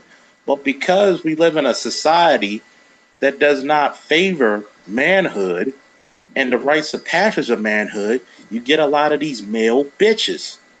I agree. You got a lot of men that can't accept the loss. They've been taught that I can't lose, and they'd rather see the whole world burn or everybody lose instead of accepting a loss. And you can't do it. Yeah, and it's sad. Now go ahead, Quad B. Oh, I'm sorry. Sorry about that, officer. No, Go it's ahead always and a pleasure finish. to I'll hear let from you you. go ahead and finish. I'll go ahead and finish, and I'll jump in. And what happens is, this the reason why you get a lot of fuckery and danger in the black community, is because the men are off code. I don't have to worry about the women because the women usually go to the tone of where the men are. And it's not shooting down the ladies because even the ladies know. Why do ladies wear short skirts? To get the attention of men. Why do they get their hair done or they put lipstick on? It basically imitates arousal. So if women go off of us and we act like a bunch of bitches, how can the women respect us? Okay. Can I ask? Okay. First of all, I kind of there's been some talk about social media here. Part of me wishes I kind of wish it existed in the 70s and the 80s, and maybe I'd have more knowledge and wouldn't have made a lot of the mistakes we all made when we were growing up. But here's the thing. Until I started really listening to folks on YouTube, and it's been like the last 3 or 4 years, or last year really, in the manosphere, I never heard the term simp. I never heard that term at all, or that kind of thing. Quad B, I'm the same way. I didn't hear about it until YouTube. Yeah, a simp. I'm like, damn, what a simp? I'm like, wait a minute. I thought I got to wondering if all those songs I listened to were simp songs, those Isley Brothers slow jams and whatnot. But no, I appreciate this conversation. I really do. Especially the chance to, throughout the chat to drop the names of songs, because y'all are giving up all these song names, and I'm just going and putting them in. Like Charles Faulkner said, "Go for what you know." That was actually a song by The System, by the way. Check it out. It was way back. I just want to make you feel good. The System, and by The System, and some Steely Dan lyrics about siren songs and whatnot, like Ulysses tying himself to the mast and all that. I should have tied myself to a few masts back in the day, but the siren song was just too strong for the other head, not the large one, and I'll leave it at that. I hear, and then Nikki's over here talking about simps are fun because you can get what. And I'm beginning to wonder if I was simping when I was younger. I don't know. I'm beginning to wonder. Now, at this stage in my life, I am very confident. Even at age 58, I can pull probably as young as 40 if I weren't attached and married, of course. I'm confident I could. I'm very confident I could. But as far as this love thing, I'm going to have to dip out of here. And Charles 3, I appreciate you allowing me to come on and having this discussion. And you, as I said earlier in the chat, going back to those song titles, I Want to Know What Love Is by Foreigner. That's you. I don't know what else to add, really. It's a pleasure having you here, man. You're a breath of wisdom. I learn a lot from you. Thank you. Thank you. I appreciate that. I really do. That's what I'm here to try to do. It would be. I hate to waste it. I'd hate to waste it. I hate to waste it. But Nikki, getting back. Oh yeah, here's what I wanted to say. Men, Nikki said, men sometimes indulge in such, women just sometimes indulge in simps, but we never marry them. They're not man enough. I'm curious is what she means by they're not man enough. What is it that they're lacking? She may be talking about like a backbone, says they will be so quick to give up their principles to get some. Mm-hmm. Or the possibility of getting some. I think that might be what she meant about that. Mm-hmm. That's how I take it. I think Nikki means that if you got a simp, then you can cater to me, and you're a doormat. I can walk over you because you're gonna tell me everything I want to hear. And most ladies, from my opinion, don't want that. They want a man to be a man. And if you're not gonna be a man, then I don't need you. Well, it's kind of interesting because it seemed like when I was growing up, and again, we're going way back to the 1970s. It seemed like when I was in high school, it was like, damn, why are these asshole niggas getting all the fine women? That used to piss me off, and that may sound simpish, but at the time I didn't know it was. Now looking back, I remember this one girl. Oh my God. Still to this day, I wish she was one that kind of got away. I had a dream about her that we were together. To that point, okay, so up to that point, I never thought about her. So I'm this geeky sophomore, and she was the popular cheerleader, homecoming queen, and all that kind of crap. Man, it got around that I liked her, and it became a big joke. Instead of me just going up to her and talking to her and say, hey, how you doing, blah, blah, blah, I couldn't do it. It was all about like playing passive aggressive or some crap like that. But then again, I was 15. I had no guidance. My father was too busy to school us and all that. I didn't really have anybody to school me. And every now and then, as I became older and got around, I'd see this woman every now and then I'd see her in my 40s, and she'd look at me. I'd look at her. But unfortunately for her, she was like unmarried for years, but I got married, and I thought, girl, you missed it. There were quite a few girls in high school who kind of wouldn't give me the time of day. And to be perfectly honest, I had more white chicks wanted to give me play than black chicks, but I didn't want to mess with the white chick because I felt like I didn't want to be talked about. And of course, the racism was still a thing with their parents back then. So, anyway, I'm just rambling right now, but I'm going to dip out of here. You have any other questions at all, Charles 3? I got Charles, Officer Charles. No, I got a ton of questions, so I'm the wrong one to ask me. I got some questions. That's like asking a crackhead, do you want another hit on some cocaine? You know what I'm saying? Oh God. Okay. But I'm not gonna hold you up, brother. I'll wait till next time because I can talk about this all day. All right, I'll bring back a brick from down below the equator next time. How's that? Oh, that sounds like a great thing to do. Okay. Yeah. Oh, okay. Nikki says if you're that weak for vagina, you're probably going to be weak in the time that requires you to be a man. Probably not going to be a great protector. Now, see, that's the kind of thing I would have liked to have heard from some older men back, some like uncles or my father back in the day, but I guess nobody told them that either.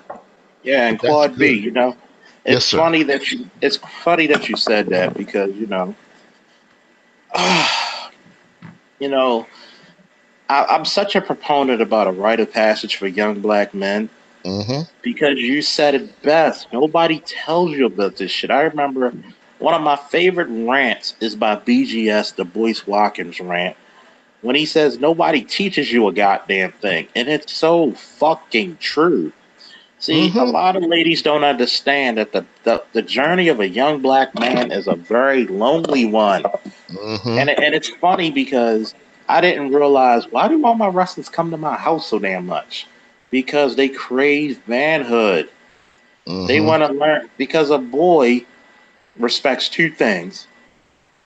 They respect power, like any other man, and they respect the pinnacle man, as I call it. That one guy they respect, and they hold. That's the tip of Everest that they look at. Like, if I could do what Coach do or come as close to what he does, I know I'm on the right path.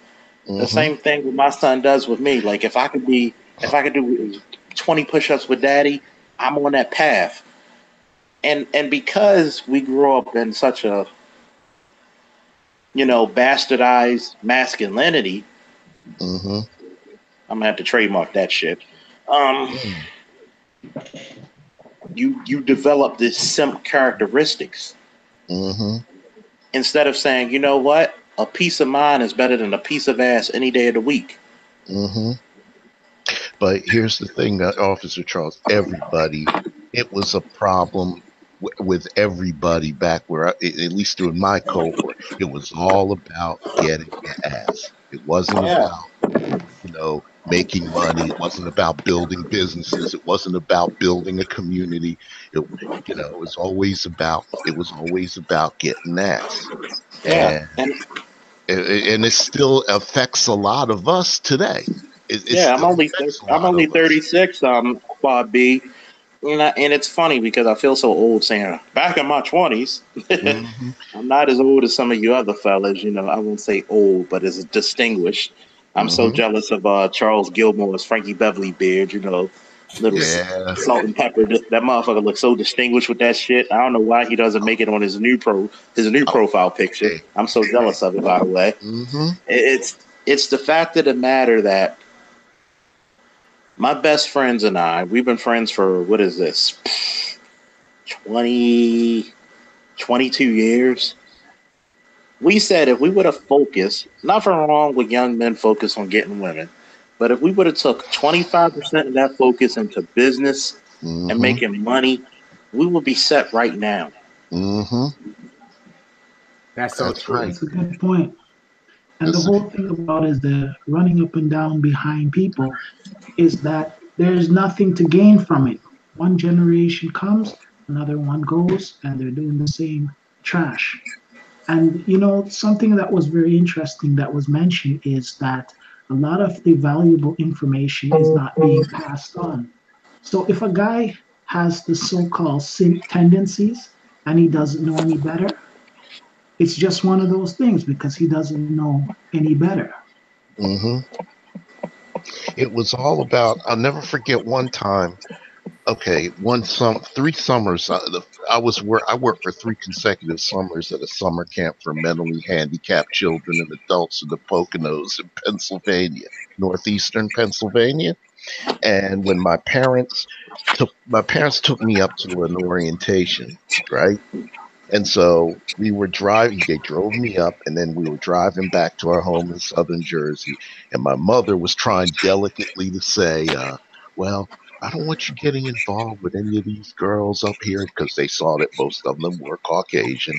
And I was like, Mom, what are you talking about? You know, because it's not it's not a, it wasn't a conversation we normally had. Okay. And my father just suddenly blurts out, what your mother means is keep your Peter in your pants. Yeah. And I sat back in the back seat of our 1972 Chevrolet Caprice on the way back home, just slinking, all embarrassed, like, damn, I can't believe my dad just said this to me in front of my mom, you know? And that was the end of it. And of course, I was thinking, well, you know, I'm still going to try if I have the opportunity. But it wasn't until the third summer that I actually found someone who was willing to, you know, do with old Quad B. But she was Italian and very cute, by the way.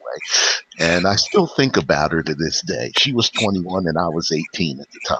But anyway, but you know, that could have been expounded on if my father had been thinking about it. He said, son, let me come over. Let me talk to you about this for a second.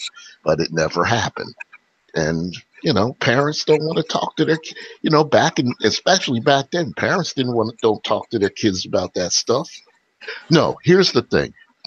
My parents didn't tell us, they didn't talk to us about anything. The extent of my father's financial advice was just save your money. I knew nothing about compound interest. I knew nothing about insurance. I knew nothing until like I was maybe in my late 30s or early 40s. But, you know, but then again, maybe he didn't know either. Nothing about credit. No, nothing. It was all about, and if you saw and I'm going to make a pitch for my old channel, which is called Bamboozle Black Baby Boomer, which is why I call myself Quad B now. I did a video about my life growing up and how I knew nothing. And, and I feel like I'm paying a price for it now. And the only thing I can do is pass on the information, especially about love, not just love, but all this other stuff, to the younger generations, which is why I'm on YouTube. So I don't know what else I can say. I'm just rambling right now. You preaching, man. Hey, thank you. Someone told me I should have been a preacher, but nah, I'm not a minister. I would have been a preacher. I would have been a preacher, Claude B. The only difference is I have a collection plate for your 1s to 5s, 10s to 20s, and 50s to above. 1s to 5s, okay. 1s to 5s. Look, if you need a blessing, you're gonna have to come out of your pockets. If you need a blessing, let me lay hands on you. Oh, you know, man, it's interesting. Sorry, go ahead. But anyway, I'm gonna dip out of here. See Charles 3. It was nice, and to the panel, thank you, and I hope to check y'all out later on. All right. All right. See you, brother. Okay, see y'all later. Take care of yourself. It's always a pleasure, Claude B. Always a pleasure, officer. Charles and Charles 3 and everyone else. Take care now. We'll see you. Bye-bye. All right now. All right. Go ahead, Mr. LMP. Sure. What I was saying that is it's so interesting that the collection plate is still in existence right now, and they're able to make so much money. I'm fascinated as to how people haven't realized that these characters are just finding ways to enrich themselves. I am fascinated. It's the indoctrination. It's indoctrination, and it's also feel-good shit. Yep. Yeah. You know when remember, there's 3 to 4 types of people you find in Black church: women, men forced to go, old people trying to get themselves right with God, and the gay choir director. Oh, okay. Because it's all feel-good music. It's like what I tell people all the time. Does what you believe outrank where you are in life? Outrank your reality? No. even if you believe the scriptures, Jesus had to perform miracles to let people know he wasn't bullshitting. Yeah. You have to pray and take action. We don't even do that anymore. Pray. Why do you think the Haitian Revolution was successful? They prayed to their ancestral God and they took action. They prayed for the strength of their ancestors and took action. Exactly. We just want to feel good. You mentioned feel good. Okay, you mentioned the feel good. How big of a role is the music? Okay, let me put it this way. What are the elements to make them feel good to get in their pocket? Like, what? Like, break that down for me. Is it the music? The music loosens them up? Like what? It's like we say in the police academy, because there's A, B, C, D, and E. If E says all the above, you always pick E. It's all the above, man. You get the man of the house, which is the preacher. You know, their philosophical man of the house, their spiritual husband, if you may, commanding them, not telling them, not asking them, but commanding them, because he's given a position that outranks any other, the messenger of God. How can you outrank the messenger of God? You got the music, and music is what? Vibration. And vibrations touch what? The soul. Interesting. And women are more affected by the environment. And what affects the environment? Vibrations, than men are. And women are more conforming towards society than men. Men are always the ones challenging. That's why it's easier to get women into church than men. Because men are going to be like, nigga, you're going to have to preach some good shit for me to get out of these to get in my pockets. And it's also telling you what you want to hear instead of what you need to hear. Because I'm very amazed that I looked at some of the churches that they have, particularly in the US, and these guys have millions of dollars. In fact, some of these preachers are richer than the rap stars, the hip hop stars.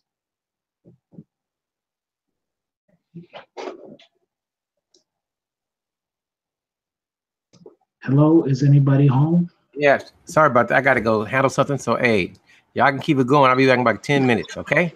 No problem. Okay. It's it's the same thing with hip hop, man. When you pander to a certain group, what are you doing? You're talking to them in a way that they want to hear. You'll never say what they need to hear, like, hey, you need to get your shit together. No, you'll never hear that. You'll never hear that, hey, I know y'all got a lot of single parents. I know that y'all should have been more, respecting of your womb. I know that you should have keep your stuff in order. Nah, it's you the strong black, you the backbone. You didn't do shit. No, we're all a part of we're accomplices to our own destruction, each and every one of us. We're victorious together or we're destructive each other. So give me a little bit more insight. Now that the leader of the organization is pandering, what are some of the maneuvers that he will use to pander? Like, a lot of maneuvers is speech, feel good speech. Never telling you what your reality holds. Okay. Never, because it's like one of the hardest jobs of being a coach that I found out, or being an officer, is telling people, no, you can't do it, or no, or you need to work on this. You got to set forth reality. If I want to make you better, I got to tell you the reality of the situation. Interesting. Very interesting. And when you don't see reality, you become stagnant. Very interesting. It's to feel good. I don't want you to improve your situation. I just want you to feel good for an hour or two. So You just know like what? the hip hop concerts, they just basically play the music, everybody rocks to the beat, and then they go back Yeah. to.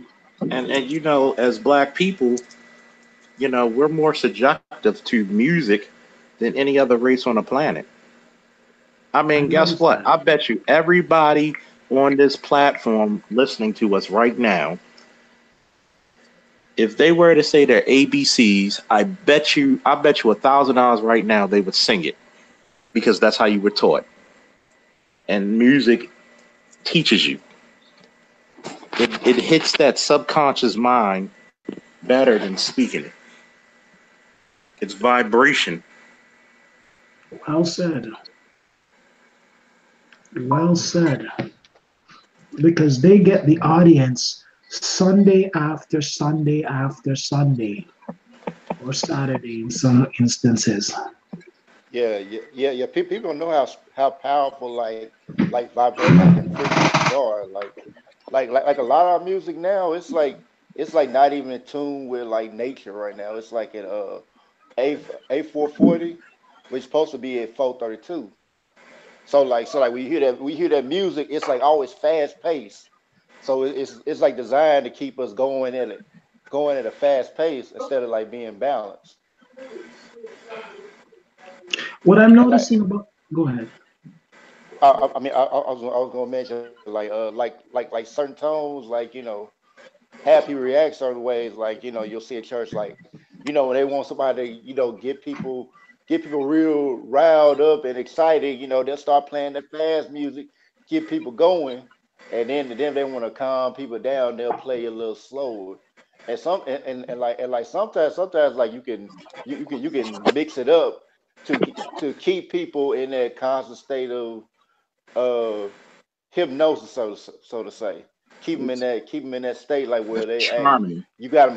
It's Yeah, like snake charming. exactly. Yes, exactly. And what happens when you touch when you when you use vibrations? Have you ever noticed that certain vibrations will match your heartbeat and you can just feel it, especially when it's Yes, bass? Yeah, yes. yeah, So you feel it, you sense it. That sixth sense, that third eye, as people would call it, gets open. yeah. So I what mean, I happens mean, is you got to be careful who you expose your third eye to. right. You And know, and like, oh, go go ahead. ahead. I was gonna say real quick, like I mean, like even like with music, like if you like have like a people who are like acting out and so like people about ready to fight, you can if you know the right music to play and the right sound to play, you can calm all that down real quick. What's I've most of like? Go ahead. I'm oh, sorry. I was just saying, like I said, I've tried it, and it actually, put into action. But yeah, I'm done. You can go ahead, brother. I And was think gonna about say, it. go Oh, ahead. I'm sorry. Go ahead. I'm sorry. A big ass mouth. Go ahead. No problem. What I was gonna say is that I noticed that, okay, a lot of the guys producing the music, I'm not saying all, but a lot of them producing the music, particularly the guys who are making beats, oftentimes are under the influence of some sort of drug or drugs. But in that in that chaotic mental state, they produce works that are so unusual and in some cases incredible. Like if you sit down and you listen to the beat and you think the guy who produced this beat is high, it really says something, you know? Yeah, because you got to understand, crazy insanity and genius is a fine line. If I told you that, think about it. Because even in the so-called Dark Ages, they just called them that because black people just ruled the world during that time. That's why it was Dark Ages. Okay. Exactly. So that's the real reason why they called it Dark Ages. You motherfuckers were about to die of bubonic plague. We had to come from Africa and rule you motherfuckers for a couple of 100 years to wait till y'all learn how to bathe. And Give y'all some let's citrus. tell the truth. And what happened is that we're not above. Why do you think black people love marijuana? It puts you in a state where you're one with your soul. Why do you think we love liquor? We don't drink to absorb, we just love it. And it opens you up into a state where your third eye and your subconscious opens, where it's flowing. It's like a river, because usually with our subconscious, it's damned. When you use something that's psychedelic, it opens up the subconscious. I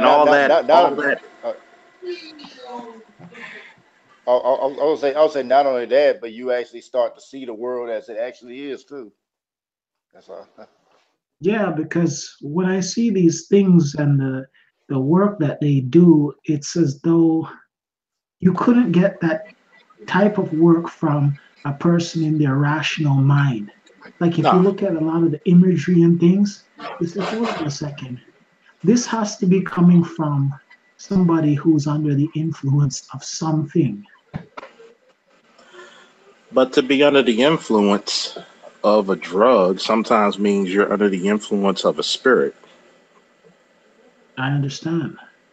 And that's where you see, if you ever notice, when they talk about possession, they don't just mean of spirits. They also mean of, it doesn't mean you're possessed of a demon, because sometimes possession is good. I mean, for God's sakes, African spirituality talk about invoking the power of your ancestors. You know, how do you think Haiti kicked the French ass? Yeah. Because when I look at it, I think to myself, let's say all of us were told to make beats. We're all sane right now. We're not under anything. And then they took a set of other guys who were drunk and high and told them to make beats. Our beats would be so different from their beats. Yeah, because you got to realize when you open up your third eye, you know, you got a brother who's smoking some weed, and he'll be like, "Yo, nigga, I got this idea. I'm gonna hold this rectangle in my hand, and I'm gonna talk to you on the other side of the world with it." And then his other boy, who's high or drunk, "Nigga, I feel you." You can't tell me Steve Jobs wasn't getting high or drunk.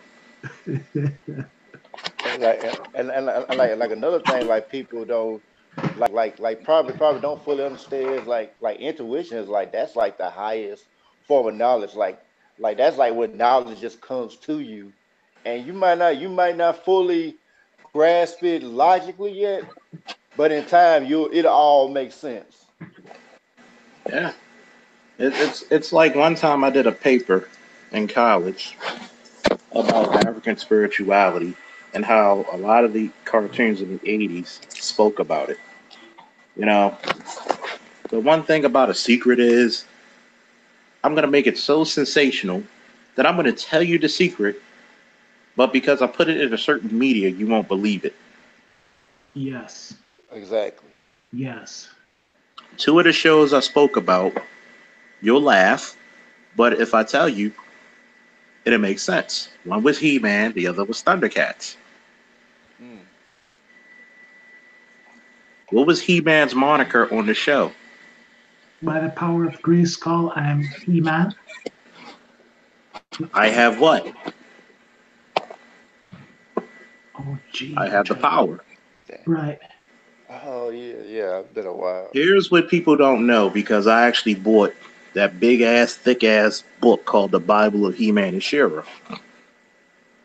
And I'll get to She-Ra in a moment, too. This is how I tell you. White people will tell you your history if you pay attention. Right. He-Man invoked African spirituality, because everybody for the longest time, when they thought he said by the power of Grayskull, he was talking about Castle Grayskull.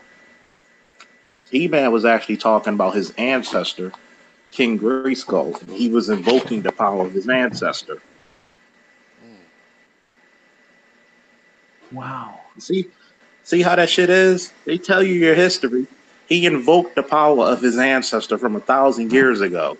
And what happened? He became a god among men. And what was his moniker? The most powerful what? The most powerful man in the universe.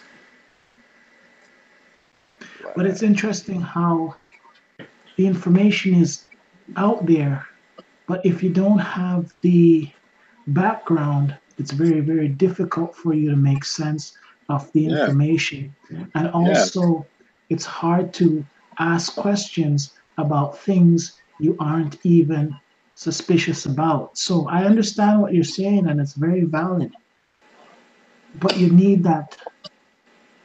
You need that background to understand it, to even know to ask the question, or that intuition to know something is wrong. Yeah, that's why you have to have guys like I always tell people, a man is not a man because a woman tells you're a man. Just like I can't tell a woman she's a woman. It has to be an older, more experienced, wiser woman telling her that you're a woman. Just like you have to go to a wiser man or male counsel to say you're a man now. Like, that's why you see people flock to BGS. As Angry Man is, guess what? How many people give that man his respect? A lot. A lot of people. That's a wise man.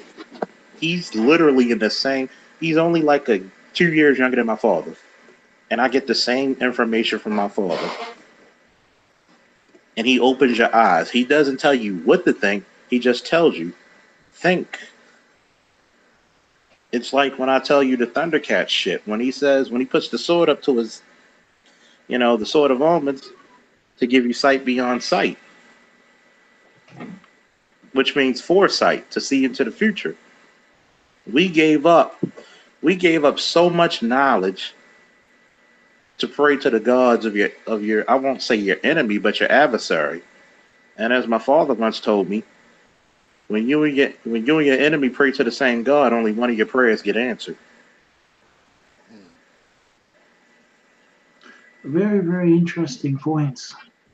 And there is that personal responsibility for people to search for truth and also to look into things for what they truly are. Because what I do find is that, yes, there are definitely problems, and I would never say that they're not problems, but there's a lot of blame game going on as well, whereby people are blaming people for whatever has happened in their lives. I know the system is messed up. I'm not going to say it's not, but there has to be some personal responsibility on certain things. Like I've seen in some communities, they realize that they are not liked, so they make it their duty to send their children to special locations to be trained by their own people. Yeah. It's like how, if you think about this, and I respect the ancestors who went through the civil rights movement. I have nothing but love and admiration. And guess what? And people always say that was the best option we could make. But goddamn, why would I send my children to the people who hate them the most? Right. And that's why would I send my people? And you know who's more hated then was the children. Because guess what? The children, excuse me, that liquor's hitting, had to use my spiritual spirits. That's why they call it spirits. It's not liquor, it's spirits. And why do you think they hated the children so much? Because they know your children are the future. And guess what? If your children gets a hold of this information that we kept from them, we actually stole from you and kept from you, you're in competition with our future. Very good point. Very, very good point. You know, a lot of times what I find is that these different religious organizations ultimately hinder people's ability to do certain things if you're not sensible about it, you know? Because when you look at the application of certain things are said which are really designed to keep you back, as opposed to saying, you know what, I've got to look out for myself.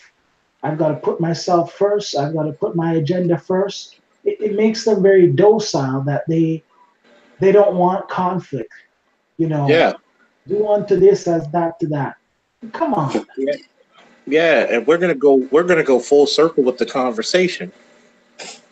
What do you think the job of the black church is now? From To what make I've you seen, docile. right, Yeah.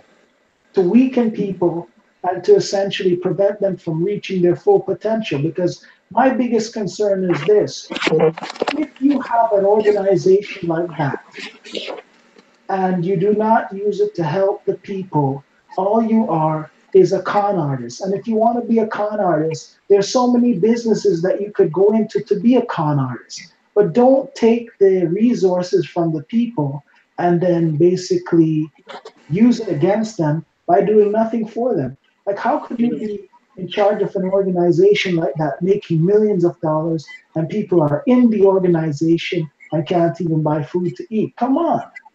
You know what? Zero and LMP. Yeah. This is what I told people. The black church should be the financial institution of the black community.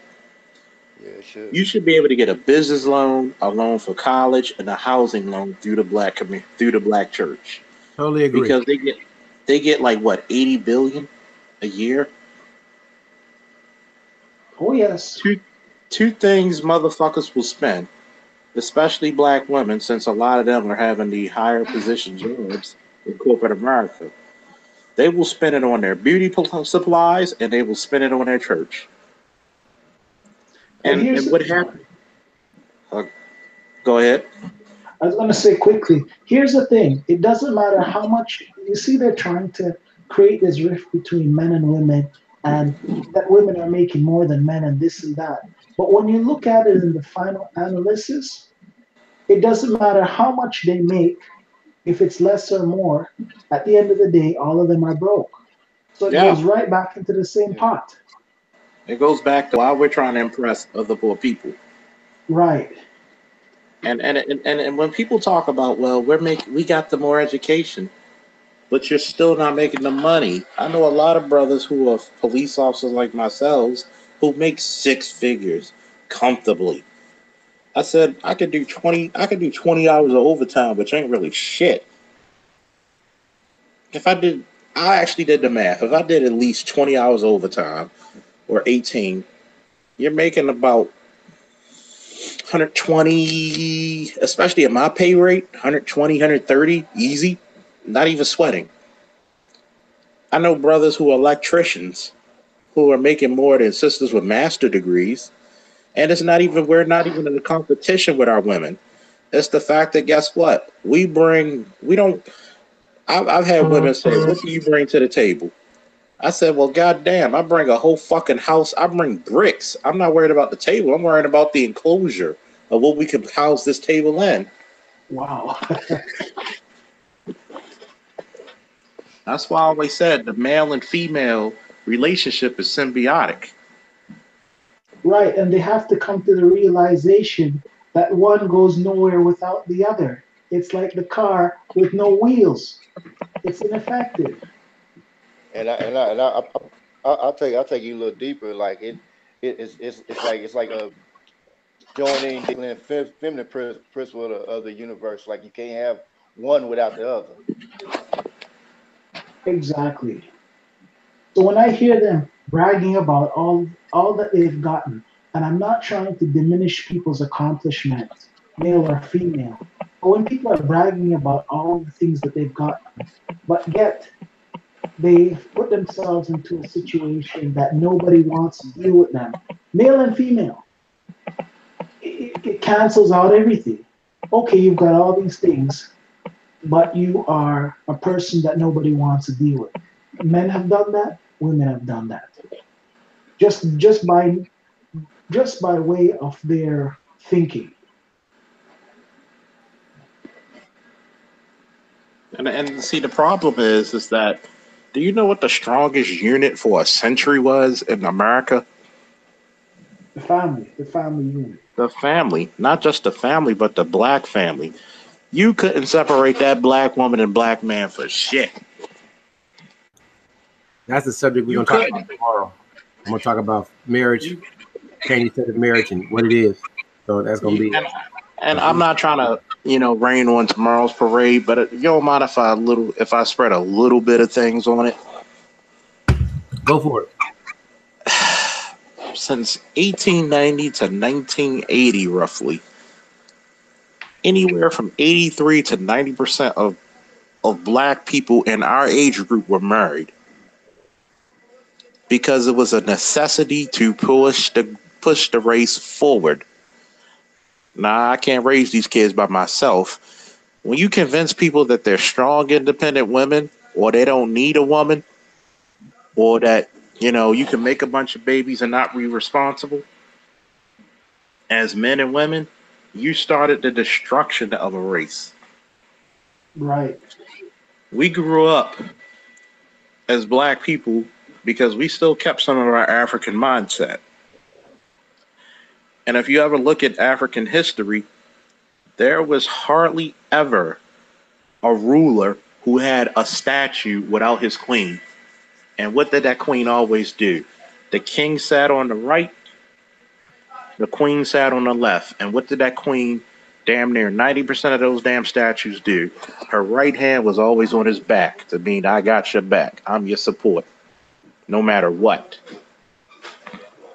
We got away from... Oh, go ahead. Go ahead. I was going to say something I wanted to mention as well. I don't know the specific nature of what went on with Bill Cosby. I'm going to be very frank on that. I don't know the specific nature. But the work that he had done with the Cosby Show, the way he had acted and the other people worked in concert with him, Theo, the wife, and the other children and grandchildren. He has to be commended with doing an exceptional job of portraying the Black family the way in which it should be portrayed. So I don't know what happened to him recently, but that work that he's done, to me, will always stand out in my mind as significant.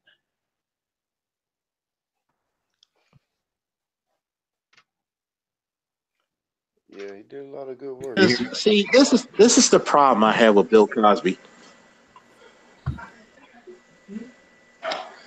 Is that if you didn't like Bill Cosby, give that man back his goddamn money. Right. Give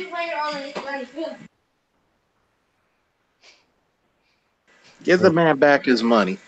Oh, wow. Totally forgot. I got to remember that. You know what, gentlemen? This has been a hell of a stream. I really want to keep it going, but I'm going to have to end it. Does anybody have any last thoughts they want to put out? Yeah, one last thought. Charles, let me steal your panel. I need these people. Hey, man, they're coming to you. They're coming to you. They're coming to you. Because you really do have a great panel, man. Excellent show, Charles. Always been a pleasure, folks. Well, I appreciate everybody. State of marriage. Feel free to join in. I really want more women to join in. It's not my show never feels complete when Nikki doesn't get on the panel, but it's always another day. So I hope everybody. Come on, Nikki. I hope everybody feels great, and I will talk to you all later. Okay, take care. Enjoy the Peace show. and blessings, everybody. Okay. Okay. Yeah. See y'all later.